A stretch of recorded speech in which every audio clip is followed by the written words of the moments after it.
ॐ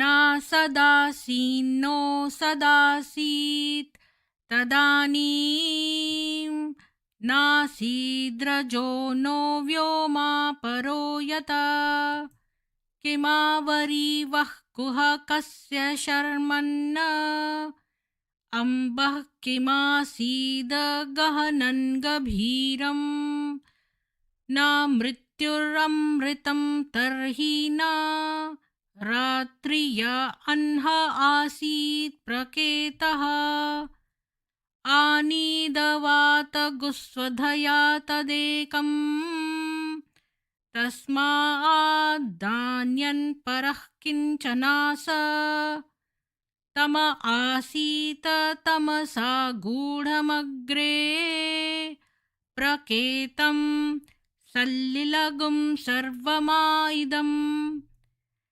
तुच्छेनाभवपिहितं यदासीत् तमसस्तन्महिना जायतैकम् कामस्तदग्रे समवर्तताधि मनसो रेतः प्रथमं यदासीत् सतो बन्धुमसति निरविन्दन हृदि प्रतीष्या कवयो मनीषा तिरश्चीनो विततो रश्मिरेषाम् अधस्विदासी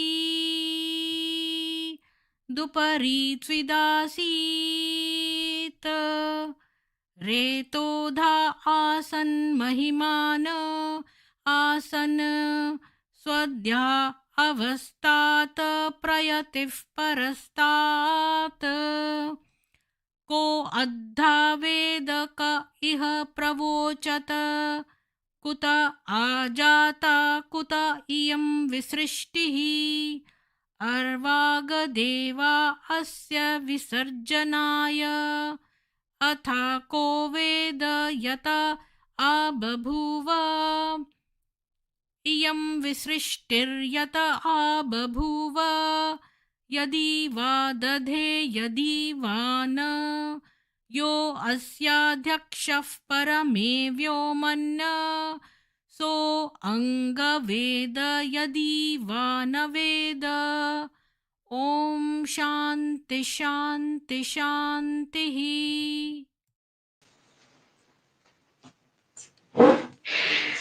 सभी को साधुवाद। मैं भाग के गई थी, कोई आया था, डोर बेल रिंग कर रहा था। मुकेश शर्मा जी, अविनाश जी, शिव नारायण जी, स्वामी जी, मैट्रिक्स जी, डव जी,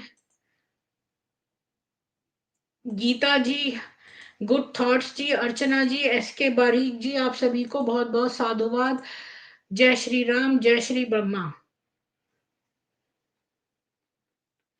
मुझसे ना बहुत पहले एक मुसलमान ने बोला कि आप लोग जो हैं मतलब ब्रह्मा जी के कोई टेम्पल्स नहीं है और आपके तो ब्रह्मा, मतलब वो मेरे पर मजाक कर रहा था और कहने की कोशिश कर रहा था कि ब्रह्मा जी तो मतलब इतने बदनाम है कि आप लोग उनकी पूजा नहीं करते हैं। तो मैंने उसको सारे मंदिर जो हैं ब्रह्मा जी के वो लिस्ट भेज दी और मैंने कहा कि नॉर्थ इंडिया में जो है माता की पूजा ज्यादा होती है और ब्रह्मा जी तो हैं, उनका तो शरीर स्प्लिट हो गया था और आधा भाग जो था वो सरस्वती था। तो ये लोग हमारा मजाक बनाते हैं, इसलिए हमें चाहिए कि ब्रह्मा जी की भी स्तुति करा करें। तो इसलिए मैं ब्रह्मा जी का भी स्तुति करती हूँ। मतलब इसमें मतलब जब मैं अपना शो स्टार्ट करती हूँ उससे पहले मैं डिफरेंट डिफरेंट स्तुतिज लगाती हूँ, तो हम ब्रह्मा जी को इग्नोर ना करें और ब्रह्मा जी की भी स्तुति क्या करें। तो मैंने सोचा कि हमने बहुत जो है बहुत गहराई में देख लिए कि भारत में ये ब्रह्म कुमारियां क्या क्या करती हैं और बहुत सारे सेंटर्स में इनके क्या क्या गुल खिलाए हैं और लेकिन हमने कभी विदेशों में नहीं देखा कि ये विदेशों में क्या करती हैं। तो आज मैंने सोचा कि मेरे पास एक साइट है जहाँ पर बहुत सारे स्पेनिश लोगों ने जो है अपने एक्सपीरियंसेस लिखे हैं, तो उनके बारे में मुझे पता चला है। गो ले इन डैडीज बेड, गो ले इन डैडीज बेड। ये यहाँ पर बैठती है ना तो सारी सीट ही उठा लेती है मेरी, मैं गिर जाती हूँ। ओ माय गॉड, फिर ये मुझे पीछे से लाते मारती है। मैं इसको बोलती हूँ बेड में जाके लेटे, तो ये लेटती नहीं है, इसको लगता है कि साथ में रहना चाहिए। तो क्या बोल रही थी मैं, हाँ, तो आज एक हम स्पेनिश बीके के बारे में जानेंगे। और फिर मैंने सोचा है, मैं बहुत सारा पढ़ने की कोशिश करती हूँ एक बार में कवर करने की, हम ऐसा नहीं करेंगे, छोटे छोटे स्ट्रीम्स रखेंगे एक एक घंटे के। और मैं एक पैराग्राफ उसका एक्सपीरियंस पढ़ देती हूँ, फिर उस पर बात करेंगे। तो जो बाद में आए हैं उन सभी को राम राम, ताज जी, उर्मिला जी, गुड थॉट्स जी, अर्चना जी, गीता जी। तो मैं आप लोगों के साथ शेयर करती हूँ और मैं दिखा के बोलती हूँ।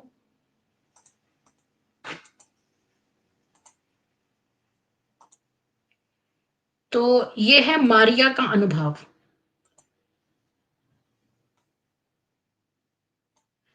तो मैंने इसको हिंदी में ट्रांसलेट किया है स्पेनिश से। ये स्पेनिश वेबसाइट है, उससे लिया है मैंने। तो इसको मैंने जो है ना वो हिंदी में कन्वर्ट किया है, तो इसका जेंडर ठीक से नहीं लिखा है, तो जेंडर में ये एक लड़की है जिसका नाम मारिया है। मैं अखबार में एक विज्ञापन के माध्यम से BKWSU से मिली, जिसमें मुफ्त राजयोग पाठ्यक्रम की पेशकश की गई थी। मैं योग सीखने के लिए एक जगह की तलाश कर रही थी चिकित्सा सलाह पर, और मान लिया कि उन्होंने पतंजलि के प्राचीन राजयोग, पोस्टुरल अभ्यास, ध्यान और श्वास की श्रृंखला को सिखाया। तो ये मारिया नाम की लेडी है, ये इसने ना अखबार में एक एडवर्टाइजमेंट देखा राजयोग के ऊपर, तो इसने सोचा कि इसने पतंजलि का सुन रखा था, तो इसने सोचा कि शायद ये पतंजलि का राजयोग है। और जो पतंजलि ऋषि हैं उन्होंने जो इतने सारे स्टेप बाय स्टेप अष्टांग योग जो हमारे उपनिषदों में दिया हुआ है, और पतंजलि ने भी जो है वो पूरा राजयोग एक्सप्लेन किया है। तो इसने सोचा कि ये वही है, और ब्रीदिंग एक्सरसाइजेस, मेडिटेशन, और इसके डॉक्टर ने भी इसको बोला था, तो इसने सोचा कि ये वही है। तो जैसे ही मैं राजयोग केंद्र पहुंची, मुझे तुरंत धूप की गंध, गर्म वातावरण, कक्षा में मंद नारंगी रोशनी के साथ नरम नरम, मतलब इसने अब इंग्लिश से किया ना तो सॉफ्ट म्यूजिक लगा हुआ था। जब उन्होंने मुझे समझाया कि हम शारीरिक व्यायाम नहीं करेंगे, तब भी मैं जगह और शांतिपूर्ण वातावरण से आकर्षित थी, और ये मुफ्त था। तो ये देखिए, ये राजयोग जो मुफ्त देते हैं, ये बहुत बड़ा प्रलोभन है। इवन मैं यहाँ पर जब खाली रहती थी, जब मैंने ये स्टार्ट नहीं किया था स्ट्रीमिंग करना, तो मैं भी सोचती थी कि क्यों ना मेरे पास खाली टाइम है तो मैं ना मतलब यहाँ सेंटर पे हो आती हूँ ब्रह्म कुमारी, वहां पर मेडिटेशन ही कर लूंगी। तो और फ्री में होती है तो क्यों ना करें। तो जब हम घर पे अकेले अकेले करते हैं तो फिर इतना मतलब वो नहीं होता ना, हम आदत नहीं पड़ती, हम आलस में आ जाते हैं। लेकिन जब हम कहीं जाते हैं तो फिर हम करते ही करते हैं, तो हम औरों को देख देख के और भी ज्यादा हमारे में लगन रहती है, तो ये सोच के हम चले जाते हैं। तो फिर मैं बच गई, इसके बाद ही मैंने जब ब्रह्म कुमारी का थोड़ा सा और पढ़ा तो मैं बच गई। तो जी हाँ, मैं गुड थॉट्स जी भी जरूर शेयर करूंगी, जो थोड़ा सा मारिया जी का अनुभव पढ़ लूं। और इसके बाद जिन जिन लोगों ने मारिया का अनुभव सुना होगा उनको जो है मैं यहाँ पर नीचे लिंक दूंगी, 15 मिनट में ही लिंक दे दूंगी, तब आप ज्वाइन कर लीजिएगा। तो यह मुफ्त था, और अगर आपने कोशिश की तो मेरे पास खोने के लिए कुछ भी नहीं था। तो इसने सोचा कि इसके पास तो सब कुछ लुट गया है, तो इससे क्या छीन लेंगे ये लोग। लंबी कक्षा, यानी कि 1 घंटा और 1/4 से अधिक, यानी कि 1 घंटा, तकरीबन 1 घंटा 15-20 मिनट थी ये, 1 घंटा 20 मिनट रही होगी, के दौरान शिक्षक ने आत्मा, भगवान और अन्य अवधारणाओं के बारे में बात की, जो मेरे लिए स्पष्ट नहीं थे। तो इनकी बातचीत जो थी वो इसको समझ नहीं आई ज्यादा। बाद में अवकाश में कुछ मुस्कुराती हुई युवतियों ने हमें चाय और खुद के द्वारा बनाई गई घर की बनी पेस्ट्री की पेशकश की, सभी मुफ्त में। ये एक सपना था। तो देखो, मुफ्त में चाय और पेस्ट्री, और यही चीज जो है ना, अगर आप चर्च में जाएंगे तो संडे संडे सर्विस होती है, तो मैंने देखा है, आप हमारी सरमन सुनने आइए और मुफ्त कॉफी लीजिए, ये लिखा होता है यहाँ पर बोर्ड में। चर्चिस के बाहर बोर्ड लगा होता है, उस पर लिखा होता है। और यकीन मानिए कि मैं चर्च बहुत टाइम गई हुई हूँ, तो मुझे पता है, जैसी सर्विस खत्म होती है तो हम लोग बेसमेंट में जाते हैं और वहां पर चाय, कॉफी, जूस, ये सब चीजें रखी होती हैं, और साथ में कोई कुकीज बनाई होती हैं घर वहां पे बनी हुई, और केक्स वगैरह भी होती हैं। मैंने 2 सप्ताह के लिए इस पाठ्यक्रम में भाग लिया। जगह इतनी अच्छी थी, इसके लोग इतने मिलनसार थे कि मुझे स्वागत और लाड़ महसूस हुआ। तो देखो, फर्स्ट ईयर तक तो अब हम सबको ही पता है कि हनीमून पीरियड होता है। उन्होंने मुझे समझाया कि भगवान ने मुझे चुना था, मेरे पास स्वर्ग बनाने के कार्य में सेवा करने का अनूठा अवसर मेरे कई जीवन काल के भीतर था। मुझे अद्वितीय और विशेष महसूस हुआ, मुझे आखिरकार दुनिया में मेरा स्थान मिल गया था।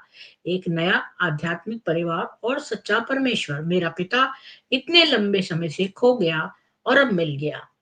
तो देखिए, ये ना यहाँ पर एक साइकोलॉजिकल काम करते हैं ये लोग। बोलते हैं, एक तो सबसे पहले खाना, सबको अच्छा लगता है, अच्छी पेस्ट्रीज, घर की बनाई हुई चीजें, और घर की बनाई हुई चीजों में माँ माँ का प्यार होता है, अ, बनाने वाले की एक हाथों की खुशबू होती है।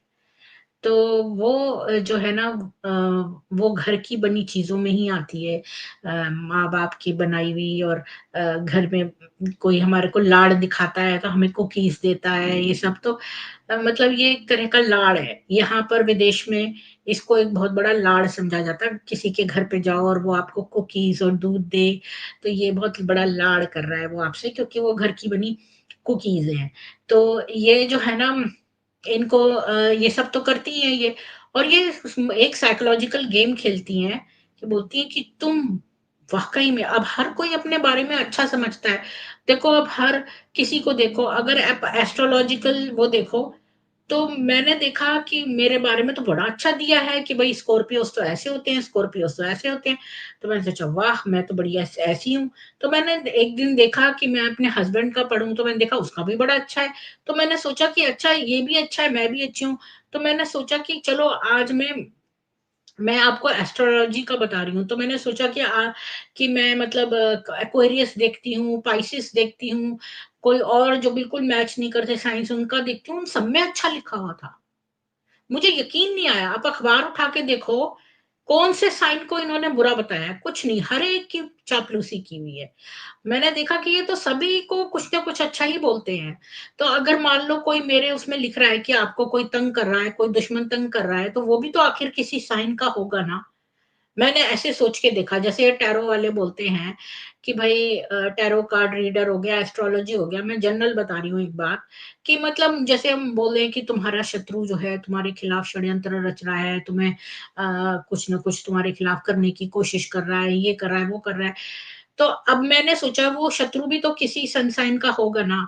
तो मतलब अगर वो मेरे सनसाइन का नहीं है, क्योंकि मेरे सनसाइन वालों के ऊपर तो अटैक हो रहा है, तो अटैक कर कौन रहा है? तो वो साइन में मैंने पढ़ के देखा कि कौन से साइन में लिखा है कि ये बंदा अटैक करेगा। तो मैंने तो मुझे इससे पता चल जाएगा कि वो जो मेरा शत्रु है वो किस सन साइन का है। तो मैंने सारे सन साइन पढ़ के देखे। तो मैंने देखा कि सबको ही विक्टिम दिखाया हुआ है। सारे सन साइंस में लिखा है कि तुम्हारे साथ ये होगा, तुम तो बड़े अच्छे हो, दुनिया तुम्हें नहीं समझती है। मैंने सोच के देखा, अगर मान लो ये स्कॉर्पियो में लिखा होता तो मेरे पर होता, तो मैंने पाया हाँ, ये मेरे को भी फील होता, ये वाला पढ़ूंगी तो ये मेरे लिए भी हो। मैंने सब साइंस को सोच के देखा कि अगर ये स्कॉर्पियो में लिखे होते तो क्या होता। तो मेरे को लगा कि ये तो सभी वही बात है। तो ये ही बीके वाले भी यही करते हैं, ये आपको एक चने के झाड़ पे चढ़ा देते, आप तो अद्वितीय हो, आप देवता हो, आप देवी हो। आपको तो पता ही नहीं कि ईश्वर आप ही के लिए वेट कर रहा था, आपकी सोल एकदम प्योर है, अच्छी है और ये दुनिया ही बुरी है। अब देखो, हर कोई जो है ना इस दुनिया में कर्म काटने आया है, सबके साथ कभी ना कभी धोखे भी हुए, लोगों ने बुरा भी किया है। कौन ऐसा है जिसके साथ ऐसा नहीं हुआ है? कोई भी नहीं है ऐसा। सभी के जीवन में किसी न किसी ने हर्ट करा ही है, उनके साथ धोखे भी हुए हैं, उनके साथ बहुत कुछ हुआ है। और तो फिर हर किसी को लगता है वाह! ये तो मेरी जगह है। और आखिरकार ये जो हम जिस घर में पैदा होते हैं, हमारे जो माँ-बाप हैं, रिश्तेदार हैं, हम इनको नहीं बनाते, ये तो गॉड गिवन है। लेकिन जो बाद में आपके फ्रेंड्स बनते हैं, वो तो आप खुद बना सकते हैं। तो एक तो ये परिवार है जो आपका कार्मिक परिवार है। ये जिसमें हम पैदा होते हैं, ये तो कार्मिक परिवार है। और जिसमें हम जो है हमें एक ऐसी आध्यात्मिक परिवार की ज़रूरत है, जो हमारी सोल ट्राइब हो, जिससे हमारी फ्रीक्वेंसी मैच करती हो, तो वो हमारा एक्चुअल परिवार होगा, सोल परिवार। जिसमें कि मतलब हमारे जैसे हमारी जैसी सोच विचार के लोग होंगे, आध्यात्मिक परिवार। तो सारे लोग जो हैं जब यहाँ जाते हैं तो इनको बहुत बड़ा ये, एक तो खाने-पीने को मुफ्त चीज़ें, मुफ्त में मेडिटेशन, हर कोई अच्छा बनना चाहता है, हर कोई जो है ईश्वर को पाना चाहता है। जो व्यक्ति ईश्वर को पाना चाहते हैं, वो दिल से भोले होते ही हैं। तो वो सारे लोगों को ये फँसाते हैं और फिर ये बोलते हैं तुम तो अद्वितीय हो, तुम्हारे जैसा कोई है ही नहीं, अब तुम्हें ये एक आध्यात्मिक परिवार मिल गया। मेरे को ये बताना इसलिए ज़रूरी था, ये बताने के लिए कि आप ये मत सोचिए जब आपको कोई ये बात कहता है कि आप तो बहुत अद्वितीय हैं, आप बहुत अच्छे हैं, तो ये मत सोचिए कि मतलब ये आपसे ही कह रहा है, ये हर किसी से कहते हैं ये बात, हर किसी से कहते हैं ये बात। आगे बताती हूँ। तो इसको भी लगा कि इसको एक नया आध्यात्मिक परिवार और सच्चा परमेश्वर जो इतने लंबे से समय से खो गया था, अब मिल गया। मैंने दैनिक सुबह की कक्षाओं में भाग लेना शुरू कर दिया, जिससे मुझे इस आकर्षक और जटिल दर्शन को लागू करने में मदद मिली। इसके लिए मेरी दिनचर्या में कुछ समायोजन करना आवश्यक था। धीरे-धीरे मैंने सुबह 4 बजे ध्यान करना शुरू कर दिया। नियमित रूप से सुबह की कक्षा के लिए सुबह 6 बजे केंद्र में भाग लिया। ध्यान अभ्यास करने के लिए हर ढाई घंटे में रुकना, जिससे मुझे अपने विचारों के प्रकार का निरीक्षण करने में मदद मिली। मैं लैक्टो शाकाहारी सत्विका यानी अंडे के बिना आहार, लहसुन या प्याज, मैंने किसी भी अधिक भोजन को स्वीकार नहीं किया जो मेरे या किसी अन्य बी के द्वारा नहीं बनाया गया था। यानी कि इसने पूरा सात्विक कर लिया अपना लाइफस्टाइल, जबकि ये स्पेनिश वुमन है। और इसने जो है दूसरों के द्वारा बनाया गया भोजन भी नहीं स्वीकारा। और मैंने अन्य चीज़ों के बीच ब्रह्मचर्य के सिद्धांत का पालन किया। भले ही मैं केवल कुछ घंटों सोई थी, मुझे उत्साह और ऊर्जा से भरा हुआ महसूस हुआ। अब पहले-पहले समय में पहले साल तो बहुत ज़्यादा पॉज़िटिव ऊर्जा मिलती है। आपको इतनी सारी जो है नई जगहों पे जाएँ, वहाँ पर सब लोग आपको बहुत प्यार दें और सब लोग आपसे बहुत अच्छी तरह बात करें, सब अपनी ऊर्जा देते हैं, आपको अच्छा लगता है। जब आप शुरू में एक ऐसी नई जगह पे जाते हैं और लोग आपको पसंद करते हैं, तो आपको एक नयापन-सा महसूस होता है और नई ऊर्जा मिलती है। तो हालाँकि ये कम घंटे सोई थी, लेकिन फिर भी इसकी एनर्जी एग्ज़ॉस्ट नहीं हुई थी। तो मैंने अपने नए आध्यात्मिक परिवार और ध्यान की कंपनी का इतना आनंद लिया कि सभी परिवर्तन करना आसान था। समय के साथ मैं अपने भौतिक परिवार से दूर चली गई और अपने दोस्तों को देखना बंद कर दिया, क्योंकि रिश्तेदारों दोस्तों से तो ये काट ही देते हैं। क्योंकि मेरे पास केंद्र में अधिक महत्वपूर्ण चीजें थी, जिसके लिए मैंने अपना सारा खाली समय समर्पित किया। मैं बस सोच रही थी कि मैं कितनी भाग्यशाली थी कि मुझे यह मौका मिला। बाद में मैंने केंद्र में अन्य जिम्मेदारियां भी संभाली। इससे मुझे थोड़ा तनाव हुआ, क्योंकि मैं समझ गई कि आध्यात्मिक परिवार के भीतर पदानुक्रम बहुत महत्वपूर्ण था। मैं परमेश्वर को विफल नहीं करना चाहती थी, इसलिए मैंने वरिष्ठ सदस्यों के साथ बहस नहीं करने और उनकी सलाह और दबावों को स्वीकार करने का फैसला किया, क्योंकि वे मेरे अपने अच्छे और आध्यात्मिक विकास के लिए थे। तो अब धीरे-धीरे इसने पूरा रूटीन वहाँ का फ़ॉलो करना शुरू कर दिया। सुबह 4 बजे उठ के ध्यान करती थी, फिर 6 बजे जाकर केंद्र में जाके ध्यान करती थी, वहाँ पर सेवा का अवसर भी मिल गया।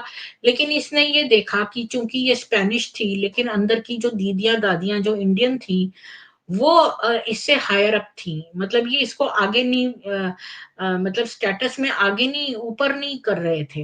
लेकिन इसने सोचा कोई बात नहीं, दूसरों के दबाव में रहकर और दूसरों की बात मानकर हम जो है कर सकते हैं। अब देखिए ये इसके लिए बचपन से ट्रेनिंग की जाती है।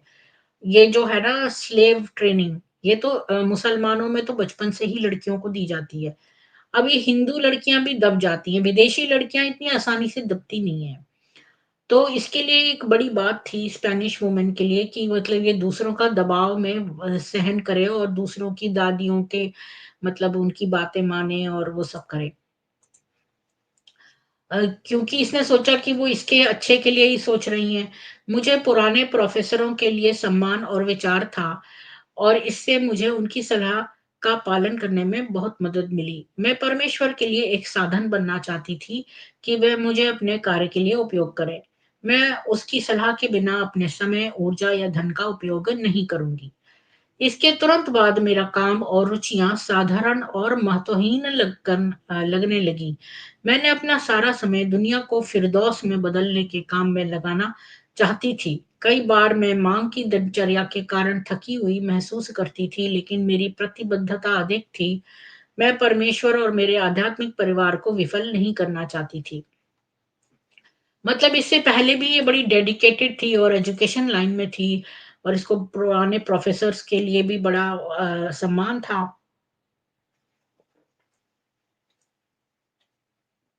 लेकिन अब धीरे-धीरे वही रूटीन करते रहते हैं ना, तो आप थक जाते हैं।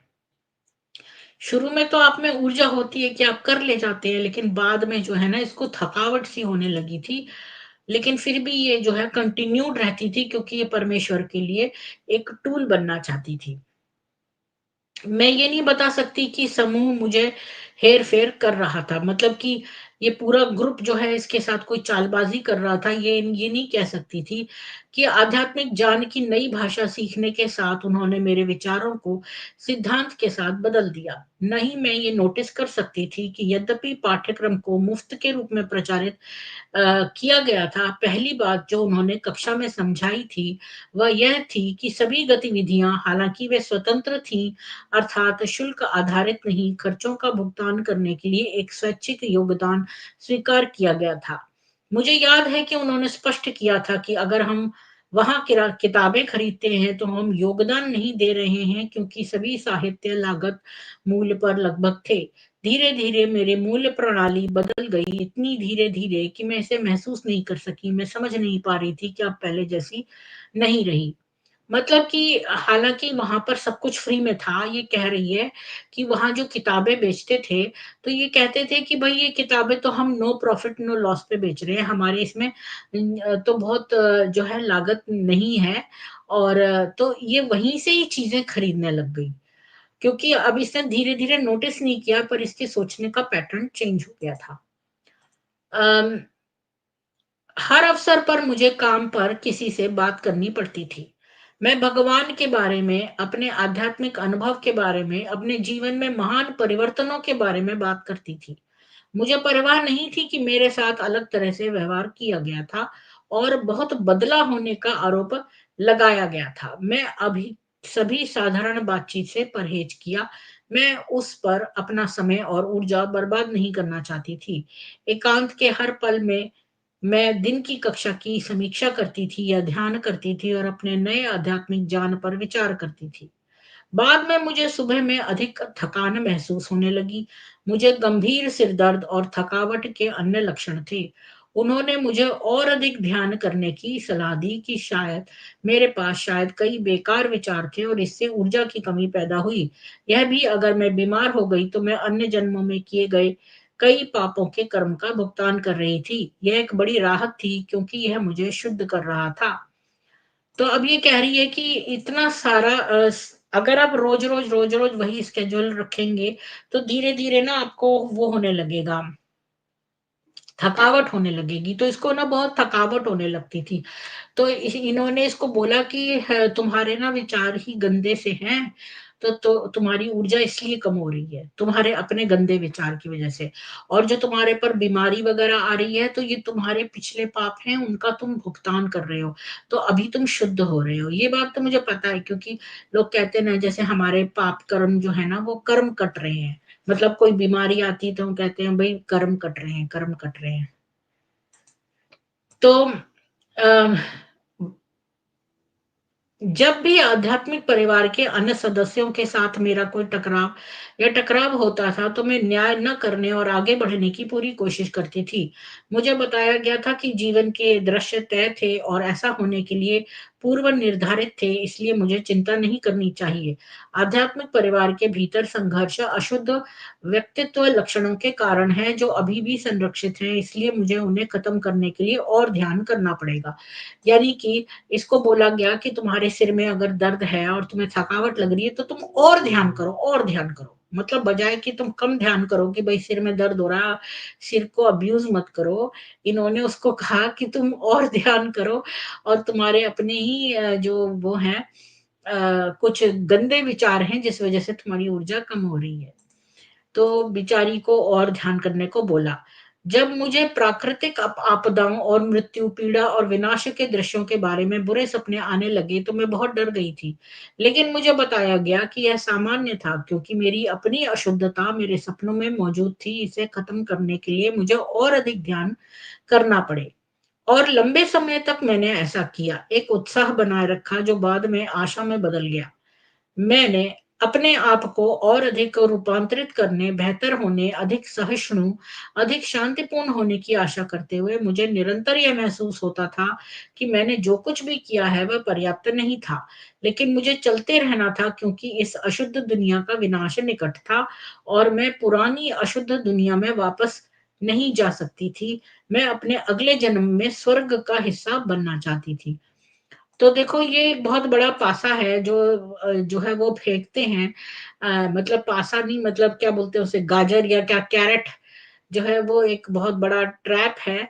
जो इस्लामियों को बोलते हैं कि तुम्हें 72 हूरें मिलेंगी। ब्रह्म कुमारियाँ बोलती है तुम स्वर्ग का हिस्सा बनोगे। इवन क्रिश्चियन बोलते हैं, do you want to go to heaven. तो ये बहुत बड़ा एक प्रलोभन है, मतलब लालच देते हैं। तो ये भी स्वर्ग का हिस्सा बनना चाहती थी। एक दिन मुझे इंटरनेट पर एक पेज मिला, जिसमें इस बारे में बात की गई थी, बीके के बारे में सच्चाई को उजागर करना। ये ब्रह्म कुमारी इन्फो पर इसको एक ये पेज मिल गया। मैंने बस वही सोचा जो मुझे सिखाया गया था, कि वे सभी मेरे सच्चे विश्वास को साबित करने के लिए निंदात्मक संदेश थे। आखिरकार मुझे ऐसा सोचने के लिए मानसिक रूप से प्रोग्राम किया गया था। यह वेबसाइट ब्रिटेन में 1990 के दशक में आत्महत्या करने वाली एक सदस्य रंजना पटेल की याद में थी। इसमें बाल शोषण, शक्ति के दुरुपयोग, मनोवैज्ञानिक शोषण और कई अन्य जघन्य चीजों के बारे में गवाही और आरोप शामिल थे। इसने समझाया कि बीके एक पंथ क्यों था, न कि केवल एक धार्मिक समूह। तो इसको बाय चांस एक पेज मिल गया जो ब्रह्मकुमारी.info का था, जिसमें कोई रंजना पटेल थी, जिसको कि बहुत ज़्यादा उसने आत्महत्या करी थी, लेकिन उसके बारे में बाल शोषण, शक्ति का दुरुपयोग, मनोवैज्ञानिक शोषण, इस तरह की चीज़ें उसमें लिखी हुई थी। और तब उसको ये भी पता चला कि ये बीके पंथ जो है वो एक कल्ट है, ना कि एक धार्मिक समूह है। मैं उस केंद्र के समन्वयक से बात करने गई, जिसमें मैंने भाग लिया था, और समझाया कि मुझे क्या मिला था। उसने मुझे चेतावनी दी कि बीके की बदनामी पहले ही शुरू हो चुकी थी और इस दुनिया का विनाश निकट था, कि मैं इस विषय पर उससे बात करने में परमेश्वर के प्रति वफादार थी, और निश्चित रूप से यह रिपोर्ट और दावे निराधार थे, उन लोगों द्वारा किए गए जो आयोजन में सफल होने में विफल रहे। मैंने उसकी बात मान ली, लेकिन मेरे अंदर एक छोटा-सा संदेह रह गया। यही बात मैं बोलती हूँ कि इवन ये इसको बोला गया कि देखो, तुमने तो अच्छा किया कि हमें ये सब बता के, और बीके का बारे में तो ये लोग अफ़वाहें फैला ही रहे हैं, और विनाश तो निकट है, और इस तरह की बातें जो कहते हैं ना, वो जब इसने रिपोर्ट किया कि ऐसे-ऐसे एक पेज मिला है ब्रह्म कुमारी इसके बारे में, तो उन लोगों ने ये बताया इसको। और लेकिन इसने उनकी बात पर विश्वास तो कर लिया, लेकिन छोटा-सा एक संदेह इसके दिल में रह गया। यही बात मैं आपको कह रही हूँ कि हमारे चाहे एपिसोड सारे ब्रह्म कुमारियाँ देखती भी रहें और वो शायद ना भी विश्वास करें, पर कहीं न कहीं उनके दिल में एक संदेह ज़रूर रहेगा। यही बात मैं बता रही हूँ, ये साइकोलॉजिकल बात है। अम मैंने उसकी बात मान ली, लेकिन मेरे अंदर एक छोटा-सा संदेह रह गया। उस संदेह के लिए धन्यवाद। मैं बीके में गालियों और हेर-फेर के बारे में पढ़ने में सक्षम थी। मेरे लिए अपना निष्कर्ष निकालना बहुत मुश्किल था। अपने लिए सोचना लगभग असंभव था। समय के साथ यह ऐसा था जैसे संदेह का एक शेल्फ जिसे वह गुप्त रूप से रख रही थी, अचानक गिर गया। सब कुछ ढह गया। मैं समझ सकती थी मुझे अपनी आलोचनात्मक सोच को बाधित करने के लिए प्रेरित किया गया था। जब भी मुझे कोई संदेह था, मैंने अपनी सोच को बीके से बने वाक्यांश के साथ बाधित किया और प्रतिबिंब के लिए अपनी क्षमता को दबा दिया।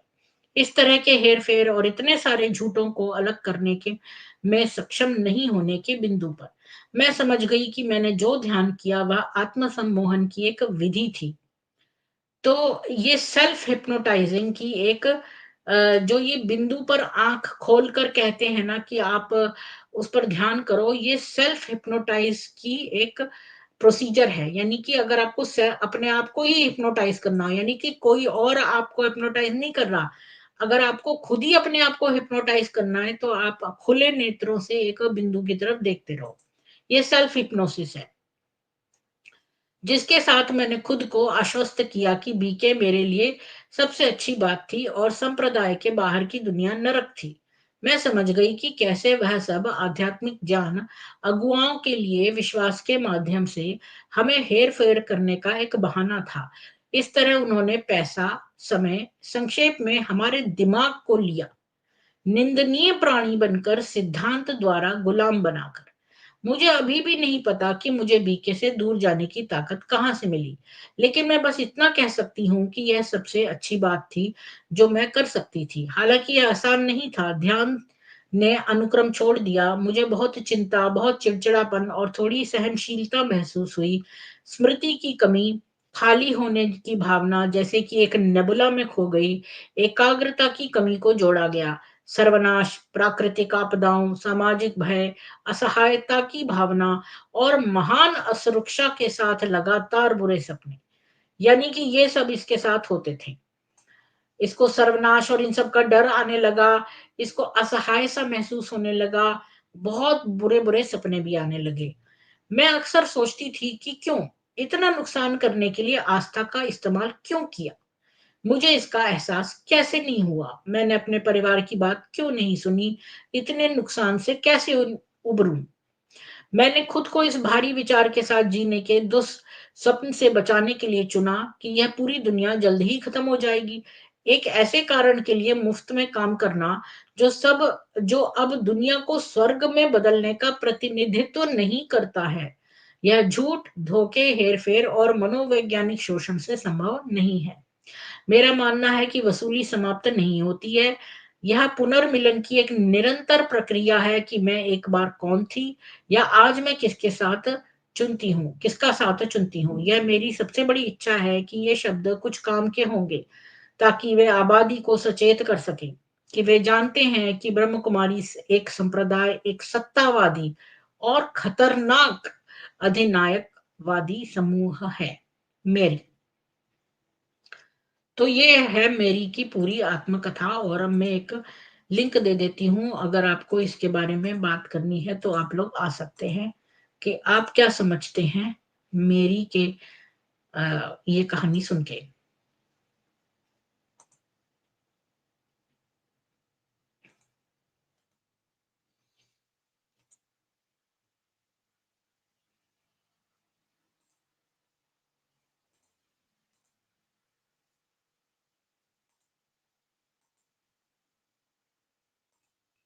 जी, मैंने पिन कमेंट में डाल दिया है, और आप लोग आ सकते हैं बात करने।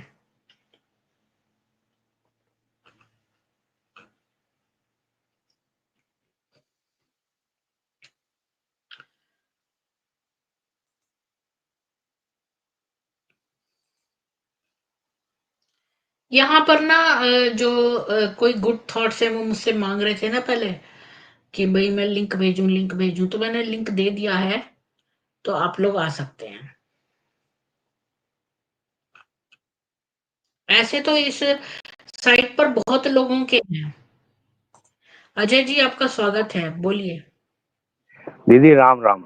राम राम। आपने मारिया मैरी की कहानी सुनी? हाँ दीदी पूरी सुनी। हम्म। दीदी सबसे पहले तो मेरे को ये बताइए कि राजयोग और योग एक ही चीज है कि अलग अलग है? राजयोग जो है वो शब्द इन्होंने सनातन धर्म से चुराया है। राजयोग जो है वो अष्टांग योग है। अष्टांग योग को राजयोग भी कहते हैं, और वही बाद में पतंजलि ऋषि ने भी उसमें सूक्त लगाए हैं अपने। और हमारा जो उपनिषदों में प्राचीन दिया हुआ है वो अष्टांग योग है। उसमें 8 स्टेप है, और हर स्टेप में कई कई स्टेप्स हैं। और जब तक आप पहला स्टेप नहीं करते, आप सेकंड स्टेप पे नहीं आ सकते, जिसमें दीदी मैंने यम से पूछा, नियम। मैंने हाँ। दीदी वो मालूम है मेरे को दोनों एक ही हैं कि अलग अलग है? अब मेरे ख्याल में तो जो है अष्टांग योग ही है जिसको राजयोग बोलते हैं। हाँ तो दीदी अब मैं आता हूँ कि जब उसमें अष्टांग योग कराते हैं उसमें यम लम है, यम उसके बाद वो। यम हाँ नियम प्रतिहार। हम्म। हाँ, उसमें 7 होते हैं, 7 होते हैं, 8वां 8 भी होते ओम हैं, ही 8 है। अष्टांग है ना, हाँ 8 8, होते हैं। 8 होते हैं, 7 ये ओम, ये ओम तक है, उसके बाद भी 8वां भी ओम ही है, जो 8वां है जो कि आपके हेड पे पीछे होता है चक्र चक्र में। मैंने इसको एक स्ट्रीम करी हुई है। हाँ दीदी, तो अब ये बताइए उसमें ये बिंदु कहाँ दिखाई जाती है, बिंदु से कौन सा ये किया जाता है? ये मैं पहले भी आपको इस टीम में बोल चुका हूँ कि ये सम्मोहन, सेल्फ सम्मोहन है। ये जब इसीलिए बोलते हैं कि आपके सिर में दर्द हो रहा है, उस लड़की ने बोला कि सिर में दर्द हो रहा है, फिर भी ये बोलते हैं आपका योग कम है, आपका वो कम है। तो ये उसको अंदर तक ले जाते हैं कि ये अंदर तक घुस जाए और इस पे पागल होती चली जाए। ये इनकी देखिए, ये देखो लाइनें। मैंने इस पर बनाया है। ये अष्टांग योग में पहले यम है, इसमें 8-10 स्टेप्स हैं। यम के अंदर ही, जिसमें झूठ नहीं बोलना और क्या क्या करना है, ब्रह्मचर्य पालन, ये सब जो है ना यम में है। फिर नियम है, फिर आसन है, जो कि अपने जो योग आसन होते हैं ना वो है इसमें। इसमें भी 7 या 8 आसन है जो बताए गए हैं। प्राणायाम है, जो आपका अनुलोम विलोम वगैरह है। प्रत्याहार है कि कैसे आप आहार लें अपना।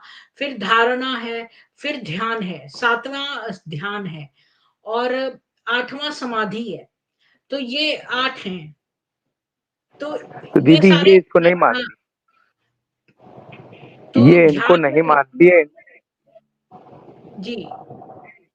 ये इसको नकारती हैं, बोलती हैं ये जो चीजें हैं ये गलत है। जो हम करा रहे हैं वो राजयोग सही है, उसमें सेल्फ सम्मोहन जो ये कराते हैं वो इसीलिए बोलते हैं कि इस पे जाए, इस पे। और जब उस लड़की ने बोला कि मेरे सिर में दर्द हो रहा है, तो बोला तुम्हारा योग कम हो रहा है, तुम्हारा ध्यान कम हो रहा है। तो इनके दिमाग को ये अंदर तक ले जाने के लिए कि ये पागल तक हो जाएं, इसलिए ये चीजें ये बोलते हैं। जब इनको डराने सपने आते हैं, कई देखो इसमें इस टीम में आए होंगे कि हमने दीदी से बोला हमें ऐसे से डर लगता है, हमें ये होता है, बोला आप ध्यान कम कर रही हैं इसीलिए डर लगता है, कि ये इनकी आदत पड़ जाए, वो डर इनके अंदर समा जाए और उससे ही अंदर घुरती रहे। ये चीज इसमें डाली जाती है, इनके दिमागों में डाली जाती है, और ये बोलते हैं कि ध्यान के चक्कर में योग तुम्हारा कमजोर हो रहा यहाँ पर देखिए, है। इस यहाँ पर ध्यान के अंदर में क्या है, यहाँ पर बताया है, यहाँ 2 प्रकार के ध्यान या उनका फल है। तो ये 2 प्रकार के ध्यान क्या है? अब मैं जगत के बंधनों का विनाश करने वाले ध्यान का वर्णन करता हूँ, जो समस्त संसार रूपी रोग के एकमात्र औषध रूप ऊर्ध्व रेता विषम नेत्रों वाले योगीश्वरों के भी ईश्वर विश्व रूप एवं महेश्वर रूप हैं। उन रित एवं सत्य स्वरूप अविनाशी पर ब्रह्म परमात्मा का अपनी आत्मा के रूप में आदर पूर्वक ध्यान करें। यानी कि ये सोचे कि परमात्मा ही आपकी आत्मा है, ये आपको सोचना है। और अपनी बुद्धि में भी ये भाव पूर्ण निष्ठा से प्रतिष्ठित करें कि वह अविनाशी परमात्म स्वरूप पर ब्रह्म में ही हूँ। ये है, ये है ध्यान। तो दीदी ये लोग इसी तरह डालते हैं, इसी तरह और दिमाग के वो अंदर पहला ये था ध्यान, और दूसरा वाला ये है।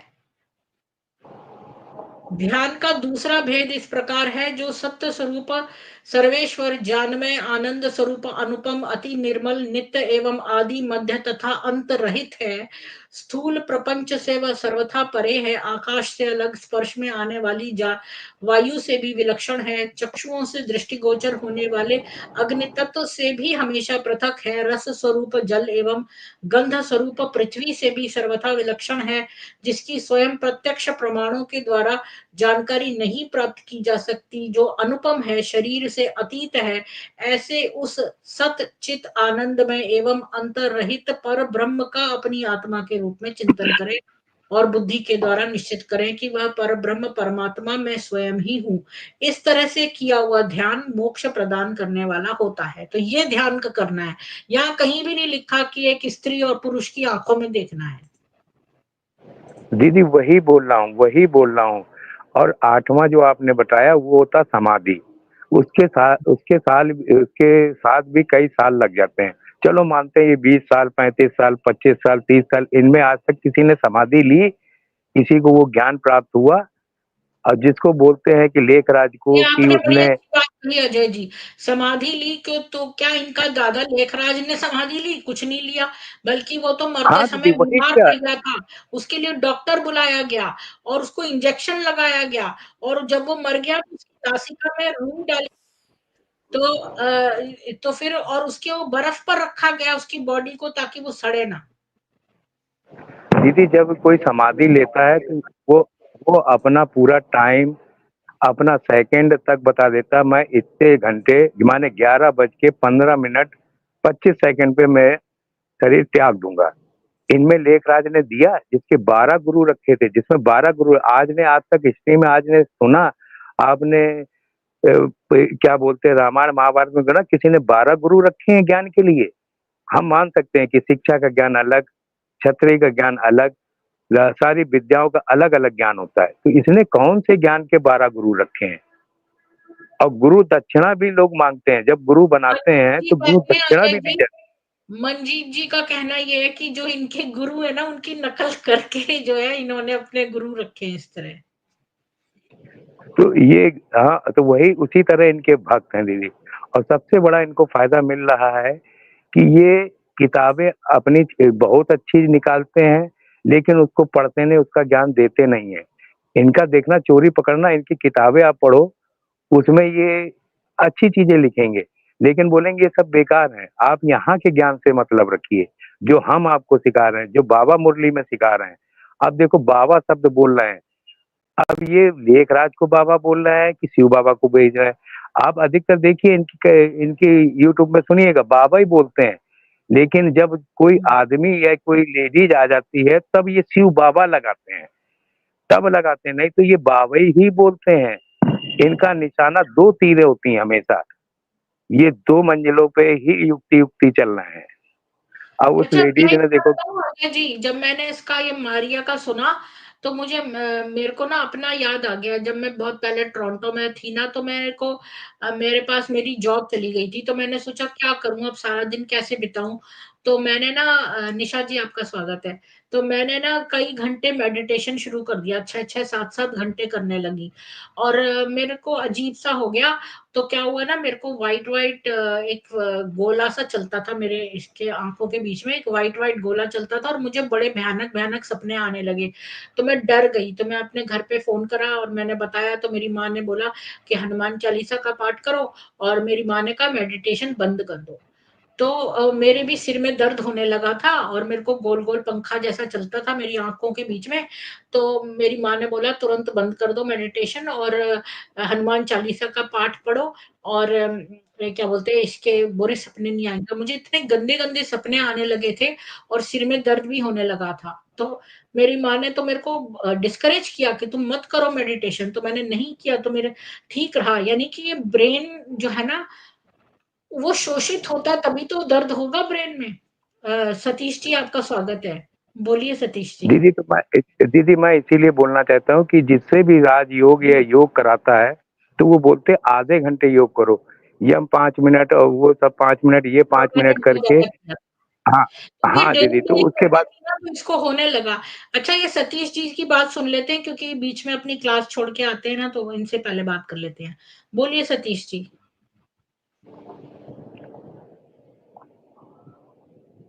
जी जय सतीश श्री जी। राम प्रीति जी। जय जय श्री श्री राम राम। प्रीति जी। जय जी श्री राम अजय जी। जय श्री राम जय निशा श्री जी। राम। जय जी। हाँ, मैं आज फ्री हूँ थोड़ा, तो अच्छा, मैं हाँ मैं सोचा कि मैं सुन रहा था आपकी आपको स्क्रीन, दर्द मुझे होता था मालूम। क्या सतीश जी? हाँ जी, जब आप ज्यादा मेडिटेशन करते थे आपके सिर में दर्द होता था? मेरे को चिड़चिड़ापन बहुत होता था उस टाइम, ऐसा लगता था कि मैं मतलब किसी और के कंट्रोल में हूँ मैं, और मेरे मन मुआफिक चीज नहीं होती थी, तो मेरे को बहुत इरिटेशन और चिड़चिड़ापन बहुत होता था उस टाइम, जब मैं योग करके निकलता था, उठता था वहां से। हम्म।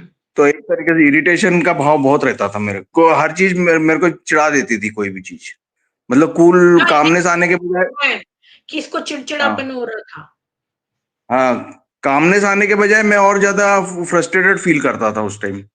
तो मुझे ये बोला जाता था कि ये तो अंदर के विकार बाहर निकल रहे हैं, तो निकलते निकलते एक दिन बहुत शांति हो जाएगी आपको। हाँ, इसको भी बोला कि तुम्हारी अपनी कमियां हैं, जो जिस तुम्हारे अंदर गंदे विचार हैं, इस वजह से तुम्हारे सिर में दर्द हो रहा है, और तुम और ध्यान करो। हाँ, ये बोला तो वो आपने। ये ध्यान करने से, योग करने से बोलते थे, वो तो सरफेस पे आते हैं और सरफेस पे आकर के वो विकार निकलते जाते। तो एक जैसे वो उदाहरण देते थे कि अगर कोई कीचड़ से भरी बाल्टी है और उसके ऊपर अपन साफ पानी डालते जाए तो एक वो कीचड़ पूरा निकल निकल के बाहर चले जाता है, और एक एक टाइम ये आता है कि पूरा अच्छे जल से बाल्टी भर जाती है। तो ये उसका वो देते हैं, लेकिन वो इनका जो राजयोग है, इनका जो मतलब योग करने की पद्धति है, वो मतलब एक तरीके से कंट्रोल करते हैं, मतलब जितना योग करेंगे उतना आप उनके सिस्टम में मतलब उनके सिस्टम में गुंथते जाते हो, मतलब उलझते जाते हो उसमें। तो ये मेरा ये अनुभव था कि जितना आप योग करेंगे उतना उन्हीं उन्हीं के कहने में और उन्हीं के कहने में ही चलना पड़ता है, जो भी सीनियर्स कहेंगे उसी में चलना पड़ेगा। ऐसा ऐसा अनुभव था मेरा उसमें। जी। आज ये जो मारिया का जो आपने अनुभव बताया, उसमें 2 पॉइंट मैं डिस्कस करना चाह रहा था इसमें। जो उन्होंने बोला था कि एक तो वो ईश्वर का जो सो कॉल्ड ईश्वर था बीके का, उसको वो मतलब डिफेम नहीं करना चाहती थी, इसलिए वो लोग जो भी कहते थे वो मानती चली जाती थी। ऐसा उन्होंने अपने अनुभव में कहा है। ये बात बिल्कुल सच है। जितने भी सिंसियर फॉलोअर्स रहते हैं ना, उनके साथ ऐसा ही होता है कि वो हर चीज को सहन करते जाते हैं, क्योंकि वो एक अंदर से कन्विंस हो जाते हैं कि भगवान का ज्ञान है।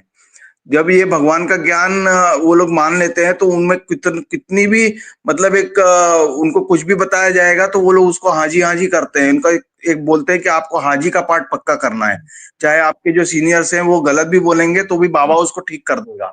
तो ये मारिया का जो अनुभव था ना, वो यही मतलब मेरे से मैच खा रहा था, रिजोनेट कर रहा था, इसलिए मैंने उसको बोला कि अपन क्या हर चीज को सहन करते जाते और एक स्थिति आती है कि अपन को मतलब जो चीज हजम नहीं होती तो अपन उसके विरोध में क्वेश्चन करना शुरू कर देते हैं, और एक तरीके से उसको उस क्वेश्चन को वो लोग बगावत समझ लेते हैं कि यह एंटी हो रहा है, तो फिर वो अपने को साइड करना शुरू कर देते हैं। सेम अनुभव मारिया ने भी बताया अपना।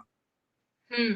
अच्छा, मैं यही ना मैंने एक बात बड़ी इंपॉर्टेंट ये बताना चाहती हूँ। मेरी माँ को ना कैंसर था, और मैंने ना उनको यहाँ पर विदेश में न्यूयॉर्क बेस्ट सेलर एक बुक भेजी थी।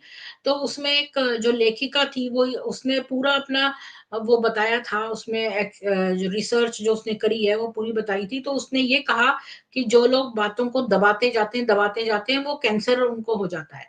कि बहुत ज्यादा अपने जीवन में सहन करने से और दूसरों का शोषण सहते रहो और दबी जबान से, तो वो कैंसर के रूप में निकल आता है। तो इस वजह से कैंसर उन लोगों को हो जाता है। तो यही बात मुझे याद आ गई। जी। हाँ, कैंसर है, और इसके इससे रिलेटेड और भी चीजें मतलब खराब कर देती है कि 50 के आसपास मैंने देखे हैं जितने भी बीके जो सिंसियर थे ना, वो बहुत ज्यादा फ्रस्ट्रेटेड हो रहे हैं। मैंने जितने भी नोटिस किया अभी, वो अपने एक तो एकदम होपलेस हो गए, उनका ज्ञान योग में भी कोई रुचि नहीं रही है, और बीके में चलना है इसलिए चल रहे हैं, लेकिन वो उनको ये जो सो कॉल्ड इनका सतयुग आने वाला है और उच्च राजाई पद मिलने वाला है, उसमें भी उनका इंटरेस्ट पूरा खत्म हो जाता है। जो जवानी में या जो प्रायर ईयर्स में रहता है वो भी सब खत्म हो जाता है। पूरा एक सोडा वाटर जिसको बोलते हैं कि पूरा जो अपना एनर्जी रहती है पूरी खत्म हो जाती है। दुनिया से तो हट ही गए और बीके ज्ञान से भी हट गए जो सिंसियर है। हाँ, जो मैनिपुलेटिव लोग हैं, जो उसमें हिपोक्रेटिक लोग हैं, वो अपना वर्चस्व बनाने के चक्कर में और लोगों को अपने अपने इसमें ग्रास्प करते जाते हैं, लेकिन सिंसियर कभी नहीं है। सिंसियर निकल जाता है उसमें से और अपना जीवन का सत्यानाश करके वो ये सोचता है कि मेरा जीवन का सत्यानाश हुआ तो हुआ, लेकिन मैं निमित्त नहीं बनूंगा कि और भी लोगों का जीवन खराब हो। तो वो बेचारा निकल जाता है, अपना सा मुंह लेकर के निकल जाता है वो संस्था से। जी बिल्कुल सही। तो ये लोग सारे, मैंने तो अभी एक कपड़ा है, इसमें हजारों दिए हुए हैं। एक नेक्स्ट वाला एकाकीपन ने लिखा है, वो उसने तो अपने टाइमिंग्स भी लिख रखे हैं, उसका बाद में पढ़ लेंगे। निशा जी आपका स्वागत है, बोलिए। जय श्री राम मैम। जय श्री राम जी। आपने देखी मूवी वो जो मैंने बनाई थी? देखी जी डॉक्यूमेंट्री? जी मैम, पूरी देखी। कैसी लगी? बहुत अच्छी थी मैम। 2 पार्ट मेरे को बहुत अच्छे लगे। जब उसमें आपने बताया था कि कईयों को घर में उनकी आत्मा दिखती थी और वो सम्मोहित हो जाते थे और उनका अपने ब्रेन पे बस नहीं रहता था। ये तो बिल्कुल ट्रुथ है, 100% सच्चाई है। ऐसा ही सबके साथ होता है और जो विचार हैं उनके साथ भी ये हो रहा होगा, पर वो बताते नहीं है। और दूसरा मैम, मुझे जो आपने मुरली के पॉइंट्स थे ना, एक जो वो पढ़े, वो मेरे को बहुत अच्छे लगे। और तीसरा मैम, मैं ये भी बताना चाहूंगी कि जैसे सपना जी उस दिन बोल रहे थे कि हम जब आप मुरलियों को दोबारा रिपीट करके उसमें से जो बताती हैं इनके वीक पॉइंट्स, वो एक मैम एक रीजन है। जो एक्सपीकेज है ना, वो सारे इतना वो सबकॉन्शियस माइंड में हम लोगों के जा चुका होता है कि हम लोगों को वाकई वॉमिटिंग वाली फीलिंग आती है, सिर भारी हो जाता है जब हम दोबारा मुरली, आप इवन आप जब पढ़ती भी है ना, तो हमें सुनने में भी थोड़ी मशक्कत करनी पड़ती है। तो ये होता है मैम, फिर भी मैं ट्राई करती रहती हूँ। ऐसी बात नहीं है, मैं बहुत मतलब बहादुरी के साथ अपने आप से लड़के ये सब कर भी रही हूँ खुद से, ऐसी बात नहीं है। बट ये सपना जी भी जो कह रही थी कि नहीं मन होता मैम सुनने का, अब ऐसा लगता कि जैसे अभी उल्टी आ जाएगी। आप लोग तो बीके में रह चुके हैं ना, तब आपका मन नहीं होता। मेरा तो शुरू से ही बीके, कई लोग मुझे यूट्यूब भेजते हैं कि ये सूरज भाई क्या बोल रहे हैं, इसका सुन लो। मुझसे सुना ही नहीं जाता वो, पता नहीं क्या चक्कर है, वैसे वही सुना मैम नहीं जाता वो। जी, वो ना पता नहीं क्या मैम, अंदर अजीब सी एक फीलिंग होती है, जैसे अजीब सी बीमारी वाली, फीलिंग, बीमार हो जाता है ना बंदा। ऐसी जैसे कि कोई ऊपर तक भरा हुआ है और गंदगी, मतलब जैसे मेरे से बर्दाश्त ही नहीं होती उसे सुनना, पता जी नहीं मैम, क्यों। तो हाँ जी मैम, तो ये मैं इसी से रिलेटेड जो भी मैं आपसे बात कर रही हूँ, इसी से रिलेटेड मैं अजय भाई का जो पॉइंट उन्होंने उठाया, मैं उसके बारे में बताना चाहूंगी कि जब मैं मेडिटेशन करती थी तो जितना ज्यादा मैं, जैसे ये बोलते हैं ना कि आप और योग कीजिए और योग कीजिए, जितना योग करेंगे उतना आपकी आत्मा पवित्र होती जाएगी। तो उस पवित्रता के लालच में, हम प्योरिटी के लालच में ज्यादा से ज्यादा बैठने की कोशिश करते हैं। तो उससे क्या होता है कि हम और इनके मतलब वो जैसे किसी का फोन हैक हो जाता है ना, मोबाइल, ऐसे हमारी आत्मा हैक हो जाती है इनके चक्कर में, और हमारा खुद कंट्रोल नहीं रहता। और मैम उसमें ये होता है कि मुझे याद है कि मुझे ना सब एक बात बोलते थे, ये मुझे बाद में रियलाइज हुआ जब मैंने छोड़ दिया। तो मैम मेरी आवाज आ रही है ना क्लियर? आ रही है मैम वो पीछे से फैमिली वालों ने ना टीवी ऑन किया हुआ है तो इसलिए। तो वो कह रहे कि उन्होंने बोला, सब मेरे को बोलते रहते थे कि तेरी आंखें बहुत अजीब सी हो गई हैं। जो भी आता था एक ही बात मेरे को बोलता था, तेरी आंखें बड़ी बड़ी हो गई हैं, तेरी आंखें बदल गई हैं, तो देखना सब अजीब सा हो ये गया है। तो आपने मेरे को बड़ी अच्छी बात बताई। ये ना जो आंखों में, जब हम आई डॉक्टर के पास जाते हैं तो एक आंखों में कुछ डालते हैं तो हमारी आंखें डायलेट हो जाती है ना, हाँ जी, डायलेट करके वो चेक करते हैं ना, आंखें में एक दवाई सी डाल देते हैं, कुछ देर बैठे रहो, उसके बाद फिर धुंधला इसको दिखने लग जाता है मैम, उसके बाद वो धुंधला डायलेट दिखने के लग बारे जाता में मैं बताना ही भूल गई। मैंने ये पढ़ा था कि आप मेडिटेशन वैसा करते हो ना एक बिंदु के ऊपर, तो आपकी आंखें डायलेट हो जाती हैं। और ये जो ट्रांस में जाना, ये उसके लक्षण है, आंखें डायलेट होना उसका एक लक्षण है। जी मैम, ऐसे ही होता है। और मैम इनका ये जो राजयोग बोलते हैं, ये बिल्कुल जो आपने अभी डिटेल में बताया अजय भाई को, ये बिल्कुल ऐसा नहीं है। इनको तो पता भी नहीं होंगे मैम ये शब्द जो आप बोल रहे हो, जो 8 इनके जो आप बताते हो अष्टांग योग, ये इनको पता भी नहीं होंगे। ये खुद के योग को राजयोग बोलते हैं और यही कहते हैं कि ये वो राजयोग है जो कृष्ण ने अर्जुन को महाभारत के टाइम पे दिया था। वहां पे ये महाभारत को भी ले आएंगे। वैसे ये गपोड़े बोलते हैं, सबको कहानियां बोलते हैं, झूठ बोलते हैं। तो वहां पे महाभारत ये वो राजयोग है जी, अर्जुन को जो कृष्ण ने सिखाया था। तो आप इतना ऊंचा राजयोग है कि सब योगों का राजा है, इसलिए इसको राजयोग बोला जाता है। इसके आगे मैम इनको कुछ नहीं पता। ये रटी रटाई लाइनें हैं जो पीछे से सुनते आ रहे हैं। पूरा आगे के आगे वही भाई बहनों को, गृहस्थियों को, बाहर के नए लोगों को यही ये जैसे ना चिपका देते हैं आगे के आगे। इससे आगे इनको एक अक्षर नहीं मालूम। अगर ये नाम भी हम लेंगे ना वहां जाके कि अष्टांग योग में ये शब्द, इनको कहेंगे हम सुनने ही नहीं है, हमें राजयोग ठीक है जी हमारा जो हम करते हैं। और दूसरा मैम इनका राजयोग में आप जब भी किसी से बात करेंगे ना मेडिटेशन में, आपको याद होगा मैंने एक बार बताया था कि किसी लड़के से मैंने आधा घंटा बात की, उसने नया नया ज्वाइन किया है, तो वो कह रहा है मेरे को तीसरी आंख दिख रही है। तो आपने उस टाइम ना, मैं चुप कर गई थी मैम, आपने बोला था कि हाँ ऐसे किसी किसी का होता है, कोई क्या कहते हैं योग वृष्ट होता है तो उसको ऐसे हो जाता है नेक्स्ट जन्म में कुछ दिखता है। मैम ऐसा कुछ नहीं है। जाओ जो भी मैम यहाँ जाएगा, सतीश भाई भी, सब मेरे साथ, सपना बहन, सब मेरे साथ एग्री करेंगे कि जो जो यहाँ पे जाके मेडिटेशन करता है उसको एक ही सीन दिखता है। और क्या दिखता है? सिर्फ ब्रह्मा बाबा दिखता है, इनका लेखराज दिखता है, और खुद को ऐसे पर लगे हुए फरिश्ता रूप में पाती हैं हम लोग। मैं अपनी बात करती हूँ कि ऐसे मुझे ये दिखता था, और मैं उड़ रही हूँ आसमान में, और वहां कोई सूक्ष्म लोक है, वहां ये लेखराज बैठा है, मुझे व्हाइट साड़ियों में दादियां दिख रही हैं। तो बस इसके अलावा मैम मेडिटेशन में कुछ नहीं दिखता।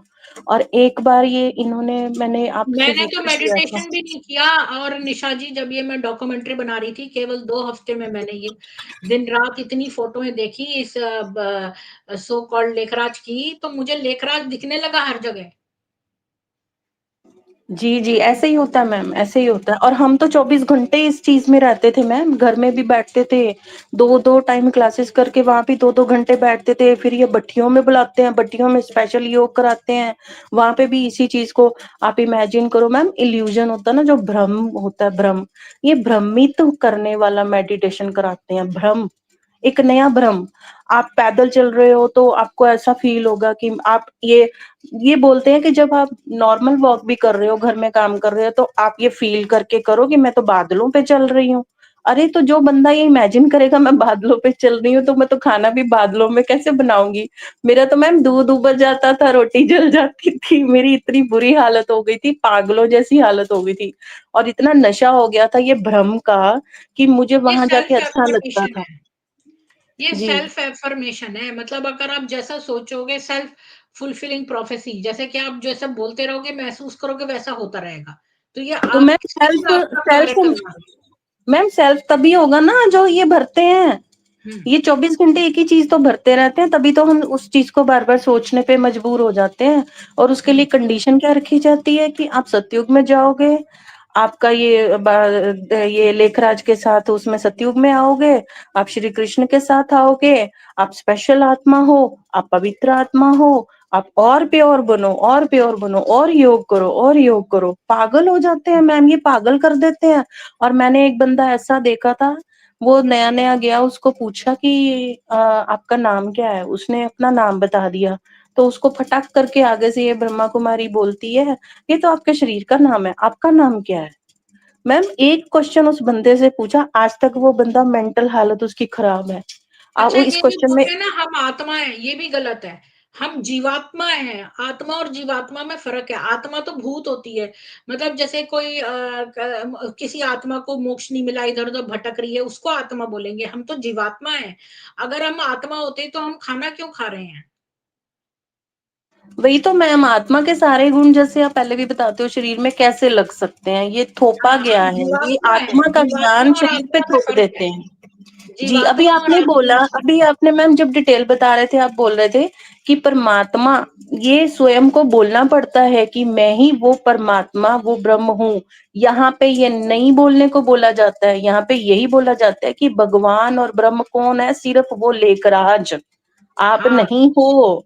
हाँ, आप क्या क्योंकि हो? पता है आप ये महान निशा आत्मा जी हो। आपने बहुत इंपॉर्टेंट बात बताई है, क्योंकि देखो ये सारे लोग आपको ट्रेन कर रहे हैं कि आप अपने मन से स्वीकार कर लो कि लेखराज ईश्वर है, जबकि हमारे वेद कहते हैं आप खुद के अंदर परमेश्वर को महसूस करो, तभी तो आपकी आत्मा परमात्मा में मिलेगी, नहीं तो आपकी आत्मा तो लेखराज में मिल जाएगी इनके अकॉर्डिंगली, अगर आप चलोगे तो। मैम सीधा सीधा ब्लैकमेल वाला ज्ञान है, ब्लैकमेल, और कुछ ये ना नहीं। ऊर्जा खींच रहे हैं आपकी, मतलब ये ना आपकी सारी आत्माओं को खींचना चाहता है लेखराज, इसलिए अगर आप ये महसूस करोगे कि लेखराज जो है वो परमेश्वर है, वो शिव है, तो धीरे धीरे आपकी आत्मा निकल के लेखराज कैप्चर सारी आत्माओं का मास्टर हो जाएगा, जबकि हमें करना चाहिए वेदों के अनुसार कि परमेश्वर जो है वो हम हमारी अंदर है, यानी कि हम परमात्मा से मिलन करना है, ना कि लेखराज से मिलन करना है।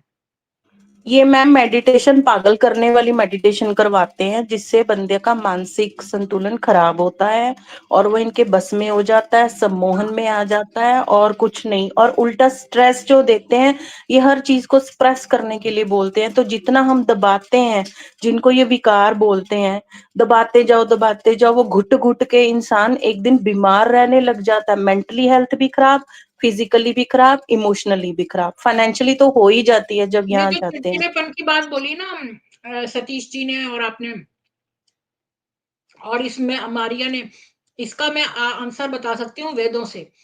जब इंसान पैदा होता है ना, जब मनुष्य, सॉरी इंसान नहीं, जब मनुर्भव यानी मनुष्य बनो, मनुष्य जब पैदा होता है तब उसके अंदर सोम होता है, सोम जो है वो वीर्य है जो कि ईश्वर देता है, तो वो सबके अंदर प्रोड्यूस होता है, लेकिन जितना ज्यादा वो सोम उसके अंदर बॉडी में रहता है वो उतना चहकता है, उतना आह्लादमय होता है और उतना आनंदमय होता है।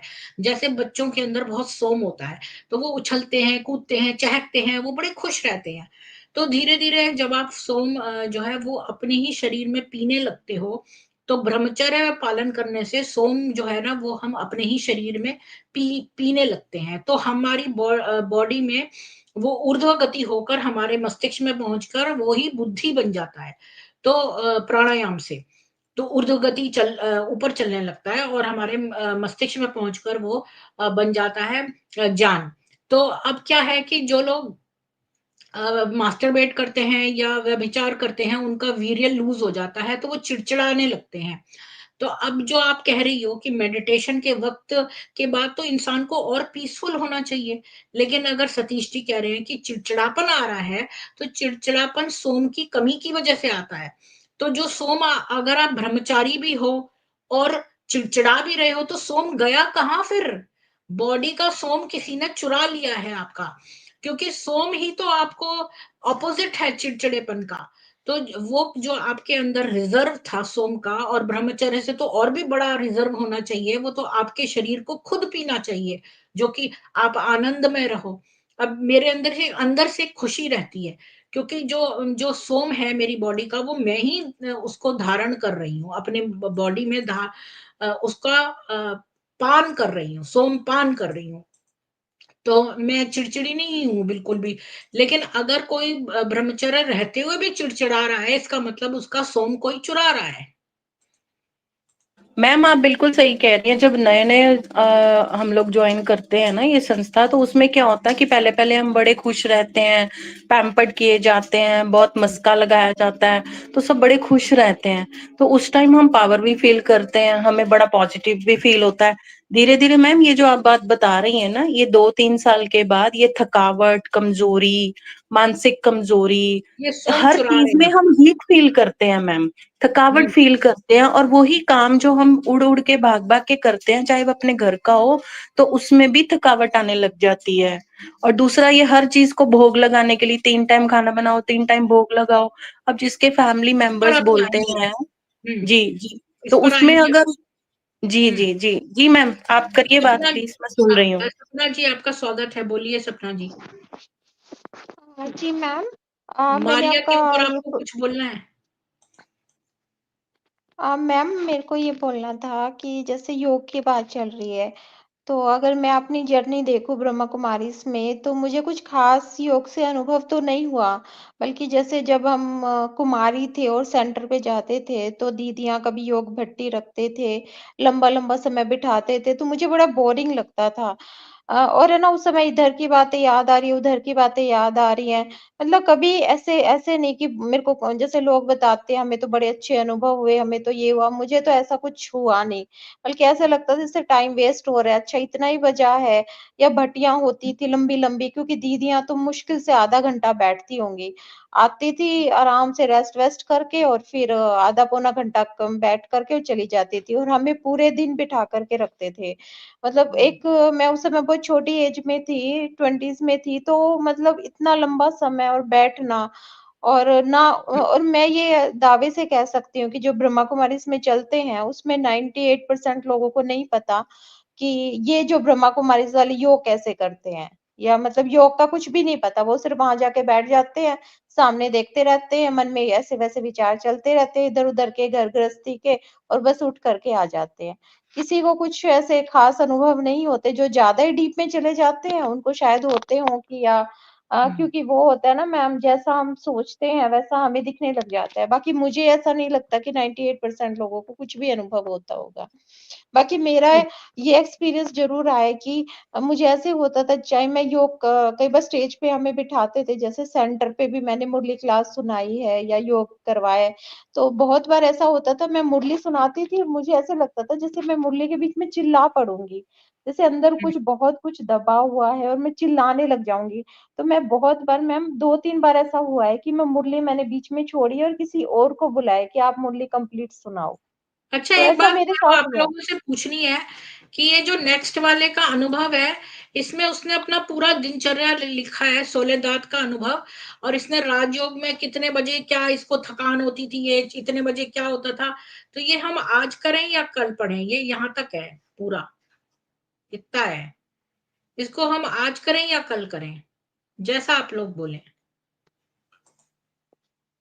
9 बजे है मैम। 1 घंटा हाँ, हो एक गया घंटा शायद तो हो स्ट्रीम। गया है, तो कल रखें फिर इसको। उसने जी बहुत मैम, अपनी उसको टाइट दिनचर्या रखी है और उसके बारे में भी हम बातचीत कर सकते हैं कल अलग से, है ना? जी मैम। दीदी इसको 2 पार्ट में कर दो, जो बड़ा होता है उसको 2 पार्ट में कर दीजिए तो ज़्यादा अच्छा रहेगा। नहीं, नहीं, बड़ा नहीं है, वो तो नेक्स्ट वाला है अनुभव। तो मैं ये पूछ रही थी, हाँ, अगले व्यक्ति का अनुभव आज पढ़ें या कल पढ़ें? ये कल पढ़ दीजिए, कल भी इसमें और भी प्रतिक्रिया मिलेंगी। दीदी हुँ, मैं एक चीज़ बोलना चाहता हूँ, जैसे बच्चे पढ़ते हैं, कोई बच्चा पढ़ता है कि अपने दिमाग से पढ़ता है, वो 8-8, 9-9, 10-10 घंटे पढ़ता है। कोई अपना 6 घंटे में पूरा कर लेता है। तो जब हुँ, ये इनको जब अनुभव नहीं होते हैं, ज़बरदस्ती करते हैं, तो दीदी बोलती हैं तुम्हारे को अनुभव होएँगे।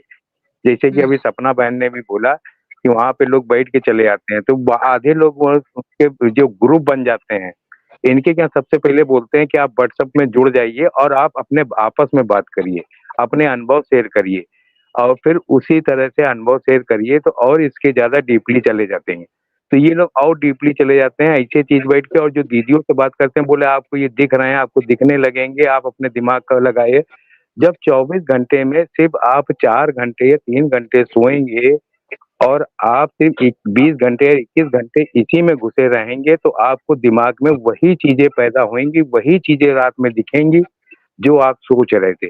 जैसे दीदी हमको सुबह 2 बजे निकलना, मैं 12 बजे सोऊँ कि अब मैं लेट के सोऊँ कि मेरे 2 बजे उठना है, निकलना है, तो मेरी आँख करेक्ट 2 बजे उठ खुल जाएगी। तो वो चीज़ें हमारे अंदर ही हैं। आपने ठीक बोला, जी आत्मा और परमात्मा हमारे शरीर के अंदर ही है। बिल्कुल ये सही बात है। आत्मा हो गई तो परेत है, तो वो परेत तो ये लेखराज जी हैं, परेत हैं, तो ये आधी ऊर्जा उसकी सोख लेते हैं, क्योंकि इनकी जैसे परेत पितृ बनते हैं तो पितृ बुद्धि की जो इसने कल्पना की थी शुरू में कि मैं ऐसे-ऐसे करूँ, ऐसे-ऐसे लड़की जो पिक्चर देखी थी इसने, तो वो उसमें सेक्स उत्पन्न हुआ था। तो वही चीज़ में जब इसकी काल्पनिक मृत्यु के समय में जितनी लिख गई है, तो वो चीज को ये सोचर ऊर्जा को लेता है, तभी ये लोगों को दिखता है, क्योंकि उन्हीं की ऊर्जा को ये प्राप्त करता है, खींचता है, और उसी से अल्प इसकी बढ़ती जा रही है, और ये चीजें की ऊर्जा खींचता जा रहा है, जिससे इनके मस्तिष्क में और ज्यादा और ज्यादा और ज्यादा योग करो तो वो उसमें से पागलपन और ये सब ये चीज में इनके दिमागों में घुस जाती है, और ये पागलपन के दौरे। खींच रहा है आपके मस्तिष्क में, तभी दर्द हो रहा है, क्योंकि खाली हो रहा है ना मस्तिष्क, बिल्कुल उसका सोम बिल्कुल पी रहा है। बिल्कुल ये ना आपके शरीर बिल्कुल का सोम आप पियो, इसकी बजाय ये पी रहा है। बिल्कुल दीदी, जो ये फरिश्ता बन के, जो अभी निशा बहन ने बोला फरिश्ता बन के हम बादलों में उड़ रहे हैं, जमीन में घर में सुनोगे मैं बादलों में खाना बना रही हूँ, ये सब वही चीजें हैं, वही ऊर्जा वो खींच रहा है, जिससे उसकी और उसकी शक्ति बढ़ती जा रही है, ये वही दिखता है। और जो मैंने बोला कि अभी सपना बहन भी बैठी हैं, ये देखना आपने, इनके आते भी होंगे और लोगों से बात करते होंगे हर चीज में बाबा, और जब कोई ज्ञानी या कोई चीज ऐसा पूछ देता तो उसके बाद में ये शिव भगवान शिव बाबा बोल देते हैं, शिव बाबा। ये चीजें हैं कि नहीं है? अच्छा, सतीश जी आपको कुछ बोलना है और बोलिए। मैं तो प्रीति जी मेनली इन्फ्लुएंस था इनके विनाश के कॉन्सेप्ट से। मैं मतलब जितने साल भी ज्ञान में चला उसमें मेरा माइंड पूरा कैप्चर्ड था कि अभी निकट भविष्य में जो है विनाश होने वाला है। मतलब पूरा मैं बहुत ज्यादा कन्विंस्ड हो गया था कि ये ज्यादा सृष्टि चलने नहीं वाली और ईश्वर इस धरती पर आ गए हैं। और कैसे जो विश्वास कर सकते हैं? कोई भी आपको बोल दे विनाश होने वाला है तो आप मान जाएंगे? नहीं, मतलब माइंड को जो कैप्चर की बोल रहा था, मतलब जैसे माइंड को मोल्ड कर देते हैं थ्रू ये योगा, जो भी इनका होता होगा सिस्टम। तो लेकिन मैं तो इस बात को एक्सेप्ट कर रहा हूँ कि मैं throughout my BK career, जो भी मेरा बीके का टाइम स्पान था पूरा, उसमें मैं 90% विनाश विनाश विनाश ये मेरे दिमाग पे छाया रहता था। और उसी का चक्कर में मैंने कुछ भी प्लानिंग नहीं किया था अपने करियर का। और मैं दुनिया को भी, जो लोग जैसे बिजनेस का वो करते थे या शादियां करते थे, तो मेरे को लगता था ये क्यों कर रहे हैं, इतनी पार्टियां वगैरह हो रही हैं, ये सब क्यों कर रहे हैं, इनको क्या पता नहीं है क्या अभी? तो ऐसा मुझे लगता था कि मतलब 90% मेरा यही था, माइंड पूरा कैप्चर था विनाश के नॉलेज के हिसाब से। और जो योग के जो अनुभव होते थे, योग के अनुभव इस टाइप से होते थे कि मतलब मेरे को कोई पुल कर रहा है ऊपर, किसी ने मेरे पंजे से मेरा पूरा मस्तिष्क जो है सब पकड़ के रखा, जकड़ रखा है। इस टाइप से मेरे को अनुभव होते थे और मैं दूसरे के इन्फ्लुएंस में चल रहा हूँ। और बार बार मुझे ऐसा लगता था कि कोई मुझे वॉच कर रहा है, जैसे सीनियर सिस्टर्स हो गई, सीनियर ब्रदर हो गए, जिनके मैं आदेश में चलता था, तो वो मेरे ऊपर नजर बनाए हुए हैं, ऐसा मुझे कॉन्स्टेंटली फीलिंग आता था योग करने के बाद में, या बीके मुरली सुनने के बाद, या बीके सेंटर से आने के बाद में। और मेरे को बहुत ज्यादा गुस्सा आता था, ऐसा लगता था कि मेरी मनमाफिक चीजें नहीं हो रही है, और मेरा मेनली गुस्सा मेरे घर वालों पे, माता पिता पे ही निकलता था ज्यादातर। हाँ, क्योंकि अपने सीनियर्स से तो आप कुछ कह नहीं सकते हो, तो जो आपके नीचे में है उन्हीं को कहा जाएगा। और इसमें मैं एक बात और बता दूं कि मेरे पिताजी ने मेरे को ऐसे बहुत बार बोला था मम्मी से कि ये पहले तो ऐसा नहीं था, ये ऐसा क्यों बन गया, ऐसा उनको बहुत आश्चर्य होता था ये बात पे। ये ऐसे उन्होंने बहुत बार, एक नहीं कई कई बार ऐसा बोलते थे, ये पहले तो ऐसा नहीं था, पहले तो ऐसा नहीं था, ऐसा बोलते थे वो। लेकिन उस टाइम मैंने उसको नोटिस नहीं किया इतना, लेकिन आज ये पूरा रियलाइज हो रहा है मुझे। मैं तो कहती हूँ हमें जो हमारी बॉडी में, अगर हमने ब्रह्मचर्य का पालन किया है और हमारे अंदर जो सोम है हमें बचा के अपने लिए रखना चाहिए, अपनी बॉडी में अपने लिए यूज करो, ना कि कोई और खींच ले जाए आपका सोम। जी सपना जी आपको कुछ इतना बोलना है? नॉलेज नहीं रहता ना, इतनी इतनी सोच भी नहीं चलती, ऐसा लगता है कि देखो अपन ने वेदों कोई में विकर्म कितना किए अच्छा हुए समझा हैं। दिया। और वेद कभी नहीं वेद कहते कि वेद वेदों का ईश्वर आपका सोम खींच रहा है, नहीं, बल्कि वो तो आपको आपको ये ना ट्रेनिंग कर देते हैं कि आप खुद कैसे शक्तिशाली बनो, आप स्वयं में आपको शक्तिशाली बनो ऑनेस्टली और बताएं, अपना हमने हमने स्वयं कभी का सोम हमने करो। कभी वेद शास्त्र ये आदि कुछ पढ़ा ही नहीं। हम जो भी स्पिरिचुअलिटी या भगवान के मार्ग पे चले, सीधा सीधा डायरेक्ट बीके में ही आए। बीके में आने से पहले हमने कुछ भी एक सिंपल पूजा पाठ भी नहीं करते थे, हम तो सीधे बीके में ही घुसे, तो वही भगवान मान लिया हमने, उसी को भगवान मान लिया। और उसमें मान के चला कि ये भगवान ज्ञान दे रहा, सच्चा ज्ञान है। इतने सारे लोग बेवकूफ थोड़ी ना जो सीनियर चल रहे हैं, इतने अच्छे सूरज भाई हैं, इतने सारे लोग दीदियां हैं, बड़ी बड़ी इतनी बड़ी संस्था है जो पूरे देशों में फैली और हुई है, एक और तो बात गलत बताऊं थोड़ी ना ऐसे हो सकते। कि ये जो सोम है जो हमारे शरीर में है, इसी को विष्णु बोलते हैं और यही व्यापक है क्योंकि ये पूरे शरीर में फैला है। जब जितना आप वेद पढ़ते जाएंगे आपको ये छोटी छोटी सूक्ष्म ज्ञान प्राप्त होता जाएगा उसमें से। तो ये सोम हमारे शरीर में जो फैल जाता है तो यही विष्णु है, यही व्यापक है, इसी को विष्णु बोलते हैं। तो ये परमेश्वर इसकी इसी वैल्यू प्रकार हमारे अंदर है। इसकी वैल्यू आज पता लग रही है ना कि बचपन से या जब भी हम लोगों को ये वेद शास्त्र, हमारे जो सनातन धर्म के जो ज्ञान कितना जरूरी है परिवारों में चलना, क्योंकि हमें कुछ भी नहीं, हम नीति संघाड़ा थे और जो भी हमको भगवान का ज्ञान मिला बीके में ही मिला, तो हम बीके में ही उसी को सच मानने लगे। उससे पहले ना हमने पूजा पाठ की, ना व्रत तप किया, कुछ भी नहीं किया, हमारे घर में कुछ भी नहीं था इस टाइप से। हाँ, गणपति अच्छा जरूर सर, बिठाते थे साल में एक बार। ये जो है ना अभी लेटेस्ट मेरे को किसी से मिली है इंफॉर्मेशन की जो निर्वैर था उसको एड्स था। मैम एक बात बताऊं आपको कि जैसे अभी योग की बात चल रही है, तो जो शांतिवन में फेमस है योग के लिए, जैसे एक आत्म प्रकाश भाई हैं टोली वाले, और एक रामलोचन भाई है, वो शायद भंडारा संभालते हैं। तो ये दोनों योग कराते हैं वहाँ शांतिवन के स्टेज पे। लेकिन इनके बारे में जब मैं शुरू शुरू में शांतिवन में आई थी, तो मुझे किसी बीके टीचर बहन ने ही बताया इन दोनों की कारस्तानियां, कि इनका करेक्टर ठीक नहीं है, या उन्होंने उस बहन के साथ कुछ हरकत की थी, अश्लील हरकत। तो उस समय मुझे विश्वास नहीं हुआ क्योंकि मैं नई थी, मैंने सोचा ये बहन ही ठीक नहीं होगी। जैसा आजकल बीकेएस की मेंटालिटी होती है, अगर कोई कुछ भी अपना अनुभव सुनाता है अपना दूसरे को, जैसे उस बहन ने मुझे अपना समझ के कि मैं नई नई हूँ, मैं बच जाऊंगी वहां से, तो वो कहती थी कोई फायदा नहीं है, यहाँ तो बड़े बड़े भी ऐसे ही हैं, ठीक नहीं है। तो फिर है ना, वो उस बहन पे दोष लगाने लग जाते हैं, नहीं ये बहन ठीक नहीं है, इसका करेक्टर ठीक नहीं होगा, इसलिए ये ऐसा बोल रही है। तो मैंने भी उस समय यही बात सोची कि नहीं ये बहन ठीक नहीं है, और मैं मतलब मैं संस्था में चलती रही। लेकिन उस समय मैंने भी देखा था, जो थोड़ा बहुत उनके जैसे उनसे मिलना हुआ, कि वो सच कह रही थी। उनकी हरकतें है ना शालीनता वाली होती है ना, एक योगी वाली, वो कहीं से भी वो हरकतें वैसी नहीं थी एक योगी वाली। और जैसे डिटैच होता है कि योगी, और उनको मान शान की इतनी इच्छा कि हाँ हमारी क्लासेस होनी चाहिए, हमारा मैगजीन में फोटो छपना चाहिए, लोग हमें पूछें, इस चीज की तो उनमें इतनी भूख है ना, कि प्रशंसा होनी चाहिए हमारी। तो ये सब मैंने वहां पे देखा मुझे है। ना एक बात याद आई सपना जी कि वो शिवानी है ना, वो इतना ज्यादा ओबरॉय से बोलती है, मतलब वो इतना ज्यादा जैसे अपनी प्रवचन देती है तो वो बोलती है तो हम क्या करेंगे, तो फिर वो छोटे छोटे क्वेश्चन करके जैसे ऑडियंस से पूछती है, तो आज आप लोगों ने क्या सोचा, तो हम क्या सोचते हैं, तो हम ये करते हैं, तो हम बार बार क्वेश्चन करती है मतलब वो ऑडियंस से। तो मतलब जैसे हम नॉर्मल बातचीत करते हैं तो हम कहाँ क्वेश्चन करते हैं इस तरह से कि भाई जैसे मैं मान लो हर बात में बोलूं तो सपना जी हम क्या कहते हैं, हम ये कहते हैं, जैसे बच्चों को सिखाते हैं ना ऐसे हम क्वेश्चन कर करके। तो ऐसे जब वो ओबरॉय के साथ बात करती है तो एक बार मैंने देखा वो उससे भी इस तरह से क्वेश्चन कर करके बोल रही है, और जो कि इतना बड़ा है उम्र में उसको भी इस तरह से ट्रीट कर रही है बच्चों की तरह से, मतलब और उस तरह से बात कर रही है, मतलब अब उससे नॉर्मल बोला ही नहीं जाता। अब वो बिना क्वेश्चन करे और प्रवचन की स्टाइल में अपना बोल ही नहीं पाती। ये मैंने नोटिस करा, क्या आपने भी ऐसा करा नोटिस?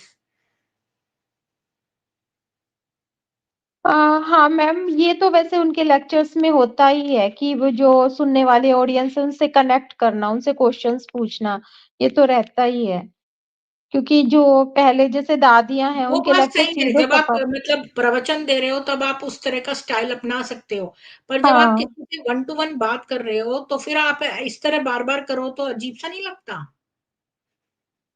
हाँ मैम, थोड़ा मतलब, लेकिन वो शायद ऑडियंस का कि मुझे टीवी पे देख रहे हैं तो इस कारण से वो उस टाइप का बिहेव कर रही हो। क्योंकि मैम इन लोगों को आता तो है ना कि हम और वो किस तरह से पूछती तो बात करें कि ओबरॉय से है ना, लोगों पे मतलब वो प्रभाव किससे पड़े। पूछ रही है तो उससे क्यों बार बार क्वेश्चन पूछ रही है, तो इतना ऑड लगता है। उसका तरीका ही है मैम ये वाला। हम्म। मैम मैं एक एक्सपीरियंस शेयर करना चाहती हूँ। हाँ हाँ ये बिल्कुल मुझे लगता है बिल्कुल। मैं पहले कभी नहीं सुनाया। ये कृष्ण जन्माष्टमी को बड़ा धूमधाम से मनाते हैं, ये 1 महीना पहले ही इनके प्रोग्राम शुरू हो जाते हैं। तो स्पेशल क्लासेस भी करवाते हैं, उसपे स्पेशल योग भी करवाते हैं। तो सबको बुलाते हैं कि आज स्पेशल है तो आप ज़रूर इस टाइम पे पहुँचना। तो हम लोग भी भागे-भागे जाते थे। तो एक बार क्या हुआ मैम, मैं गई तो मैंने देखा कि आज कुछ अजीब-सा माहौल है और सारे एकदम मौन हैं, चुप हैं, कुछ बात नहीं कर रहे। तो जैसे ही मैम मैं ये इनके क्लासरूम में एंटर हुई तो वहाँ पे सब व्हाइट कपड़ों में मुकुट लगा के बैठे हुए थे। जितने भी बैठे हुए थे ये दीदियाँ और ये जो और भी गृहस्थी भाई-बहन सबको मैम इन्होंने गोल्डन मुकुट लगाए हुए और सब एकदम ऐसे मेडिटेशन में बैठे हुए।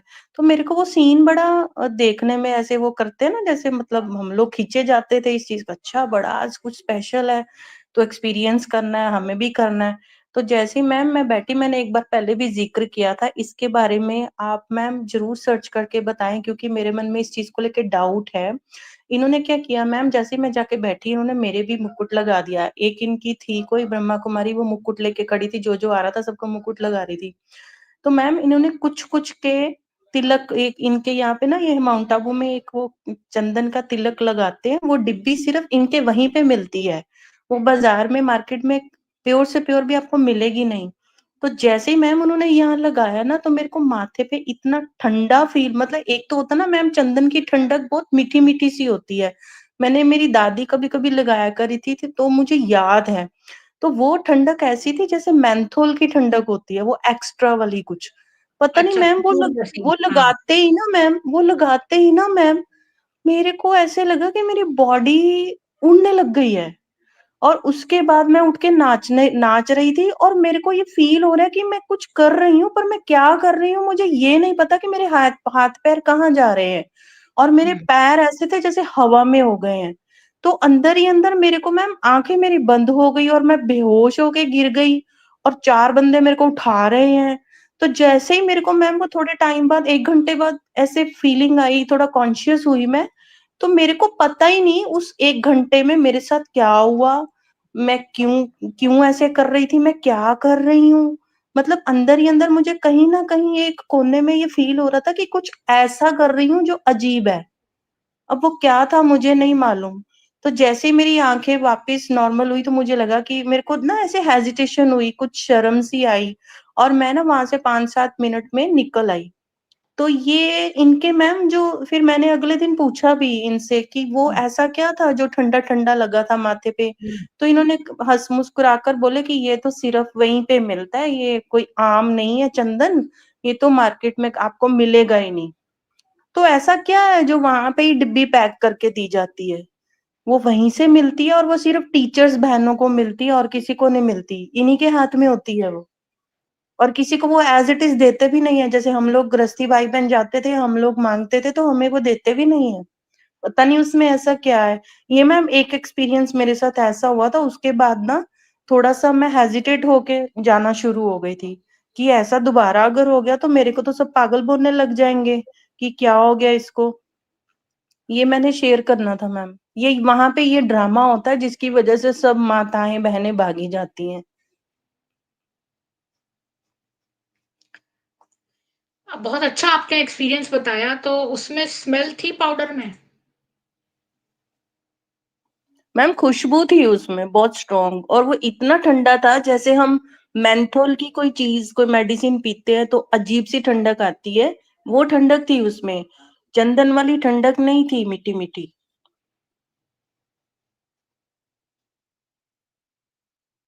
अच्छा, तो ये मेरे को तो रिसर्च निशा, करना पड़ेगा, पर आपने अच्छा बात बता दी है।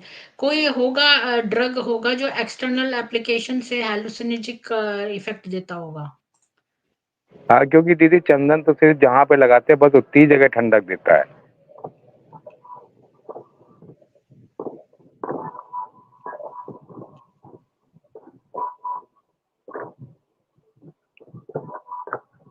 फिर मैम आप अगले दिन आपका क्लास में सबको आपको बोला जाता है कि आपका देखा उनको डायलेटेड ऐसे pupils, increased heart rate, dilated pupil, increased heart rate, dizziness, ये सब हुआ? जी मैम मेरी हार्ट बीट बढ़ी हुई महसूस हुई थी मेरे को उस टाइम पे। हाँ, तो ये हैलुसिनजेंस हैं, और ये शायद एक्सटर्नली भी यूज़ करने से इस तरह का प्रभाव देते हैं, क्योंकि स्किन के थ्रू ये ना ब्लड में मिक्स हो जाते होंगे, क्योंकि स्किन के पोर्स में चले जाते हैं ये और ब्लड में मिक्स हो जाते हैं। फिर मैम इसी को आगे अगले दिन बढ़ा चढ़ा के पूछा जाता है, कैसा महसूस हुआ आपको? फिर 10 बंदों को बुलाया जाएगा, उनको बताया जाएगा फलानी माता को तो ऐसा दिखा, उसको ऐसा दिखाई दिया, वो तो बाबा के साथ सूक्ष्म लोक में पहुंच गई थी, वहां बैठी हुई थी, वो तो सूक्ष्म लोक जाके राज करके आई, फलानी फलानी बहन और फलानी माता। ऐसे ऐसे पाखंड इन्होंने, वो पता नहीं क्या मैम, अभी तो मेरे को बोलने में ना ऐसे लगता है जैसे पता नहीं क्या अजीब सा बोल रही हूँ, पागलों वाली बातें, जैसे मेरे को बिल्कुल अच्छा नहीं लग रहा है ये बातें मुख से निकालते हुए कि कैसे ये लोगों को मूर्ख नहीं, बनाते आपने हैं। अच्छा बताया।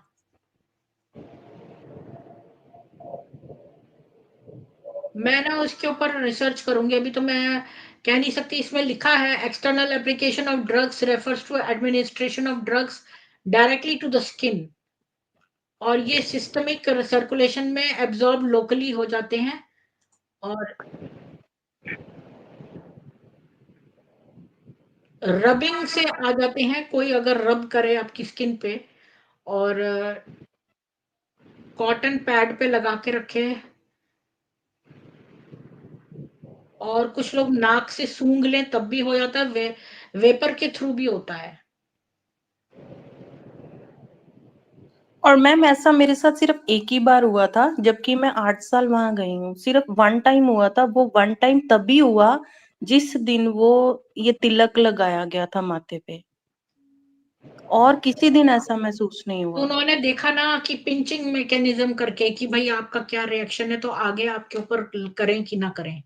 मतलब वो आप पे टेस्ट करके देख रहे होंगे कि आपका रिएक्शन पहली बार में क्या होता है, क्या आप शोर मचाती हैं, क्या आप उनकी तरफ की बातें बोलेंगी, क्या आप अच्छा महसूस करेंगी। पर आपने तो इसके बाद मतलब बेहोशी होने लगी ना, तो इसलिए वो समझ गए कि आप ज्यादा सेंसिटिव हो उस ड्रग के, तो उन्होंने शायद जी नहीं मैम, करा जैसे होगा। सतीश जी ने बताया ना कि उनका जो ट्रिगर पॉइंट था, जैसे मतलब कि विनाश को लेके ही उनका टारगेट था यहाँ जाने का, कि हाँ विनाश होने वाला है। मेरा मेडिटेशन का था कि मुझे ध्यान सीखना है, मुझे ध्यान सीखना है, ये राजयोग सीखना है, ये क्या है, मैं इसके चक्कर में फंस गई थी यहाँ पे। तो ये सब ये जब धीरे धीरे सब सामने आना शुरू हुआ, तो वो एनर्जी सीकर जो आप बोलते हो, ये ऊर्जा वाकई बाद में हमें लगती है कि ऊर्जा हमारी खींची जा रही है और हम वीक फील करना शुरू हो जाते हैं। तो यही मेरे मन में धीरे धीरे सवाल उठने लग गए कि ये पहले तो 2 साल बड़े अच्छे निकले, 2-3 साल, अब ऐसा क्या हो रहा है कि मेरे से वो हो ही नहीं पा रहा है। तो मैंने बातें करने की कोशिश की, तो मुझे बोला जा रहा है कि नहीं, आप प्रेशर ले रहे हो, आप योग कम कर रहे हो, आपका घर में रूटीन अच्छा नहीं होगा, आप हर 5 मिनट बाद फिर बैठो, हर 5 मिनट बाद बैठो, काम करो, 5 मिनट बाद बैठ जाओ, फिर बैठो, फिर याद करो, लिखो, पता नहीं क्या क्या इन्होंने मैम करवाया। और वो सब करते करते इतना अंदर तक चला गया कि वो लगा कि जैसे बस अब दिमाग तो दर्द क्या होना है, फूट ही जाएगा। दिमाग में इतना प्रेशर आ गया कि सिर में दर्द ज्यादा ज्यादा रहने लग गया था मैम। और यहाँ के मेडिटेशन जितने भी है ना, सबके सिर में दर्द रहता है मैम।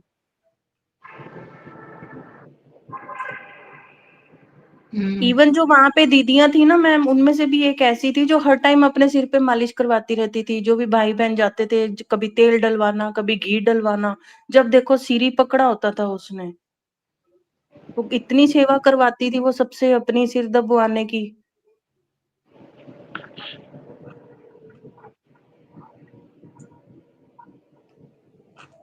जी, सपना जी आपको कुछ बोलना है? मैम मैं तो यही कहना चाहूंगी कि ये योग वगैरह सारा बस दिखावा है, किसी को कुछ अनुभव नहीं होता। और मैं तो अपनी लाइफ से या मेरा जो एक्सपीरियंस रहा है उस बेस पे कह सकती हूँ कि बस लोग वहां पे ऐसे जाते हैं योग के नाम पे, वहां बैठ के और वैसे ही आ जाते हैं, कोई अनुभव वगैरह कुछ नहीं होता। मूर्ख बनाने का धंधा खोल रखा है, क्योंकि आजकल है ना कुछ सालों से थोड़ा योग ज्यादा पॉपुलर हो गया है ना मैम, लोगों को बीमारियां हो रही हैं, तो लोग या टेंशन होती है मन में, तो जी, लोग जी। यो इन संस्थाओं की तरफ जाते हैं। और इन लोगों ने जैसे बहुत सारे खुल गए हैं, तो इन लोगों ने भी बस वही धंधा बना लिया है कि योग के नाम पर लूटो लोगों को। और मुझे ना एक आजकल बात मैम ये याद आ गई सपना जी, अभी मैं भूल जाऊँगी, मैं अभी एक बात कह देती हूँ। अरुण जी, उत्तम जी आपका स्वागत है। निशा जी, मेरी माँ का जैसे मैं बता रही थी ना, उनको कैंसर था, तो वो जो है ना मॉर्फिन की टैबलेट्स हम इम्पोर्ट करते थे उनके लिए, क्योंकि मॉर्फिन जो है ना बहुत दर्द होता है ना बॉडी में, तो उसको सबड्यू करने के लिए होती है। तो क्या होता था कि बाद में ना मॉर्फिन की टैबलेट्स बड़ी मुश्किल से अप्रूव करवानी पड़ती थी, डॉक्टर से साइन करवा के, फिर वो इम्पोर्टर को भेजनी पड़ती थी, फिर वो आती थी, तो फिर हमें वो फार्मेसी में आती थी, फिर हमें फार्मेसी में फ़ोन करके जाते थे, इतना लंबा चक्कर होता था। तो बाद में ना मैं वो पैच ले आई थी। तो मुझे अभी याद आया आपकी बात से कि आपने कहा ना तिलक लगाते थे तो ठंडक महसूस होती थी और आपको बड़ा लगता था आप उड़ रही हो, और इस तरह के बड़े हैलुसिनेटरी एक्सपीरियंसेस होते थे। और जैसे बच्चों का बर्थडे होता है तो उनके टोपी लगा देते हैं, आते हैं सारे बच्चे खुश। तो ये उनको बच्चों की स्टेट में रखते हैं और उनके सोम खींच लेते हैं।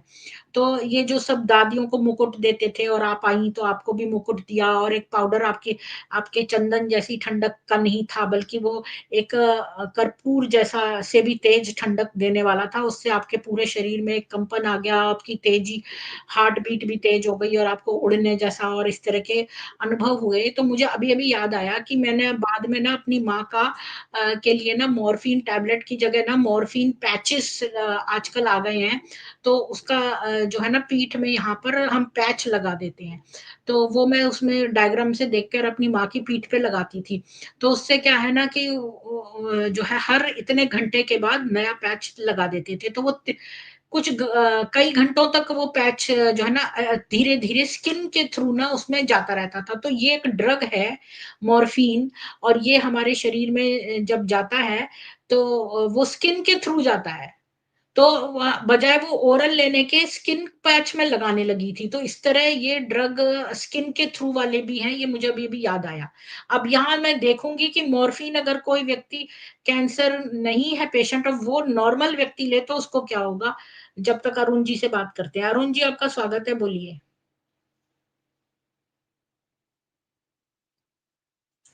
जी सभी को जी, नमस्कार। जी, राम-राम, बोलिए। और मुझे सपना जी की जरूरत है, तो क्या ये सामने आके कोर्ट में मेरा साथ दे पाएंगी? ये सवाल है कि मैं पीआईएल फाइल कर रहा हूँ, एनजीओ का रजिस्ट्रेशन मैंने करवा लिया है, लेकिन तो मुझे ये वो कहाँ आदमी पर मतलब आप कौन-सी सिटी में इनको बुलाएँगे? वो पहले वो तो बताइए।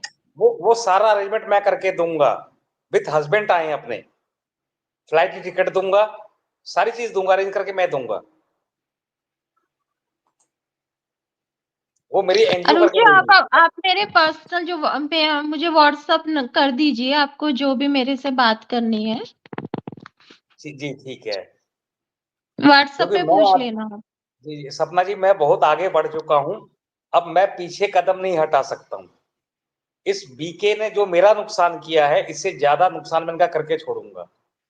बीके सूरज, बीके शिवानी, जितने भी बड़े बड़े महारथी हैं, उनके घर तक पहुंचूंगा, हर चीज डिटेल लाके दुनिया को जी, दूंगा। जी, अरुण जी, मेरा मेरी तो आपसे यही विनती है कि जब आप कर चुके हैं कोई कार्य तभी आके बताएँ कि आपने ये कर दिया।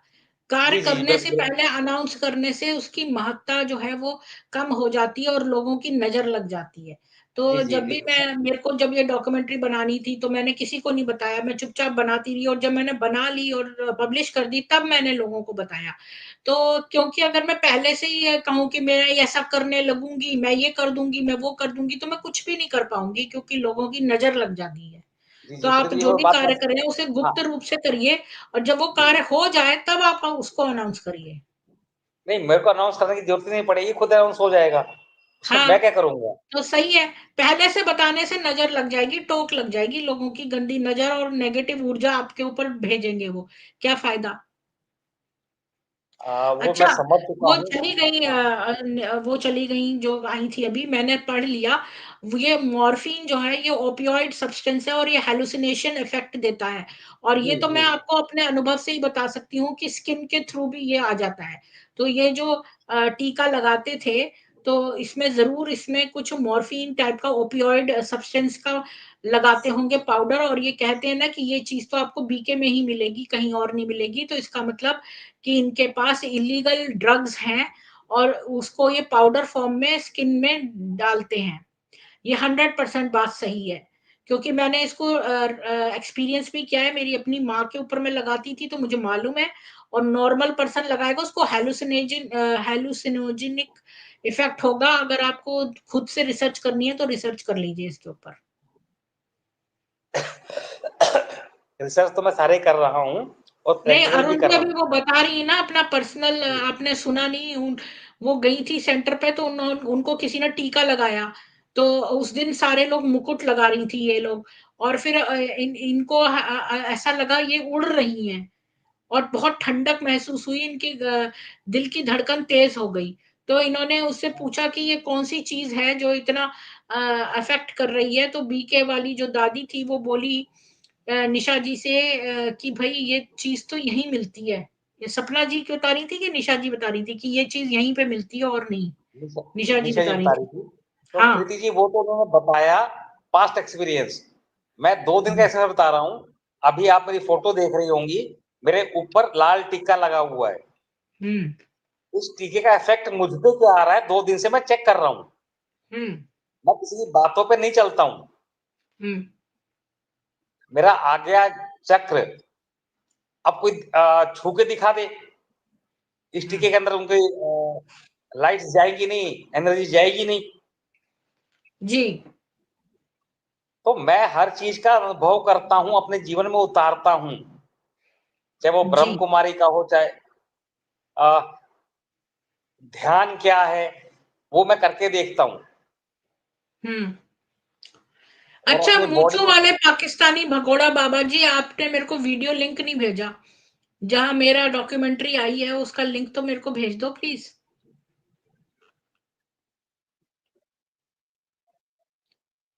तो प्रीति जी आज आपकी वजह से बहुत अच्छी खुशखबरी है। क्या? आप अपने घर में भी बात कर सकते हैं, अपने हस्बैंड से पूछ सकती हैं। मोनीज कल्ट से किसी आदमी को निकाल लिया तो एक बहुत बड़ी बात होती है।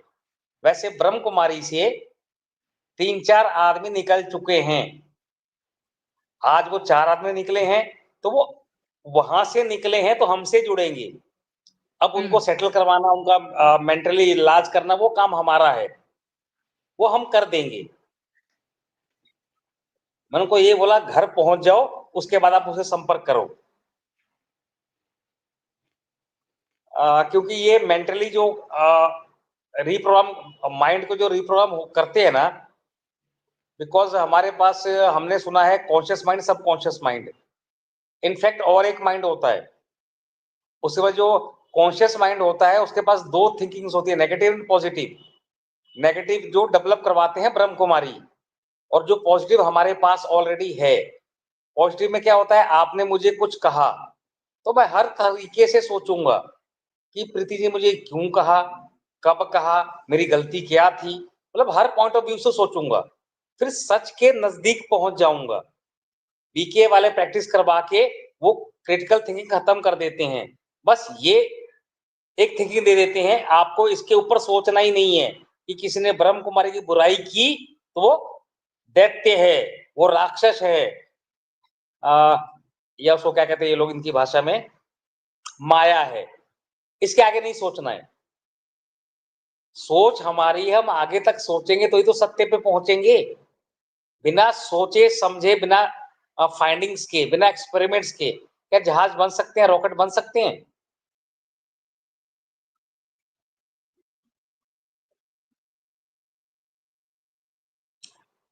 अब इनके खुद के आदमी टूट टूट के मुझे एक चीज बता रहे हैं, ठीक है, उनको इतना ज्ञान नहीं है कि हमें क्या सिखाया गया था, हम कहाँ फंस गए थे। लेकिन उनको ज्ञान देना या समझाना, उनके अंदर की चीजें निकालना मेरा काम है, आपका काम है, हम सनातनी हिंदू धर्म वालों का काम है। क्योंकि ये तो जो ब्रह्म कुमारी है, ये इस्लाम से भी खतरनाक है हमारे धर्म के लिए तो।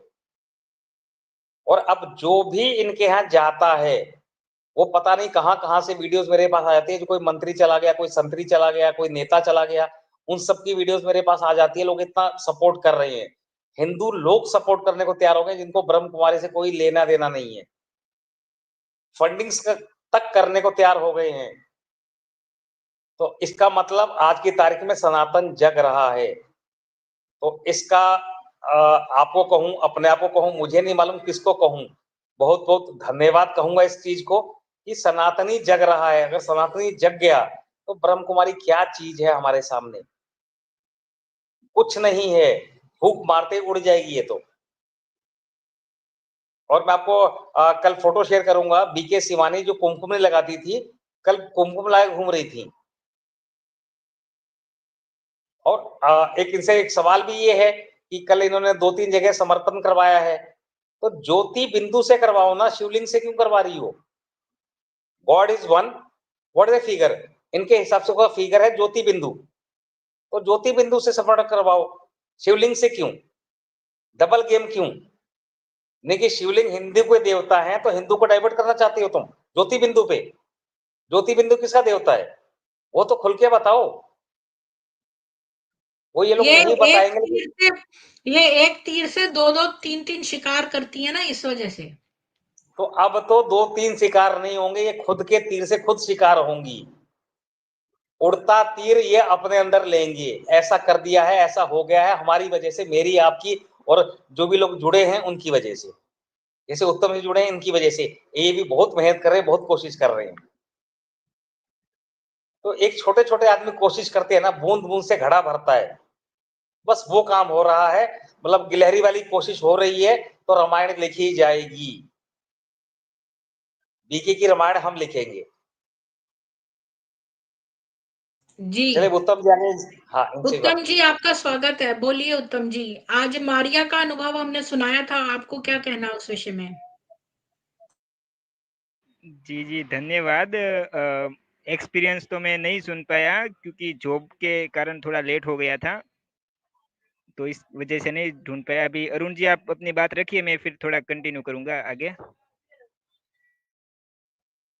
प्रीति जी, मैं ये चाहूंगा पॉडकास्ट में शुरू करने के पहले मंत्र पढ़िए, उसके बाद बीके के लिए रोज एक सवाल भेज दूंगा, वो सवाल पूछिए स्टार्टिंग में और एंडिंग में वो सवाल वापस रिपीट कर दीजिए और उसमें मेंशन कीजिएगा ब्रह्म कुमारी संस्था से सवाल, ताकि अगर कोई शॉर्ट वीडियो बनाना चाहे तो ब्रह्म कुमारी संस्था से सवाल और वो सवाल पूछ के कट पिट करके कहीं भी डाल दे तो हमारी रीच बढ़ जाएगी। जी, बात यह है कि मेरे पास 21 सवाल हैं ब्रह्म कुमारी के लिए, जो मैं उस पर एक स्ट्रीम कर सकती हूँ। वो 21 सवाल जो हैं, जो ब्रह्म कुमारी संस्थान ने ही निकाले हैं। ये जो ब्रह्म कुमार, सुनिए, ये क्वेश्चंस ब्रह्म कुमारियों के हैं, जो अभी ब्रह्म कुमार और ब्रह्म कुमारियां संस्था में हैं। उन्होंने ये संकलित किए हैं गुप्त रूप से और मेरे पास पहुंचे हैं। तो ये 21 सवाल जो हैं, ये ब्रह्म कुमारियों द्वारा ही बनाए गए हुए, ये मैं जो है प्रस्तुत करना चाहती हूँ। इसमें इन्होंने जो उंगलियां उठी हैं ब्रह्म कुमारी संस्था के ऊपर, उनके ऊपर प्रश्न है इनके 21 क्वेश्चंस। इसके ऊपर एक मैं स्ट्रीम करूंगी।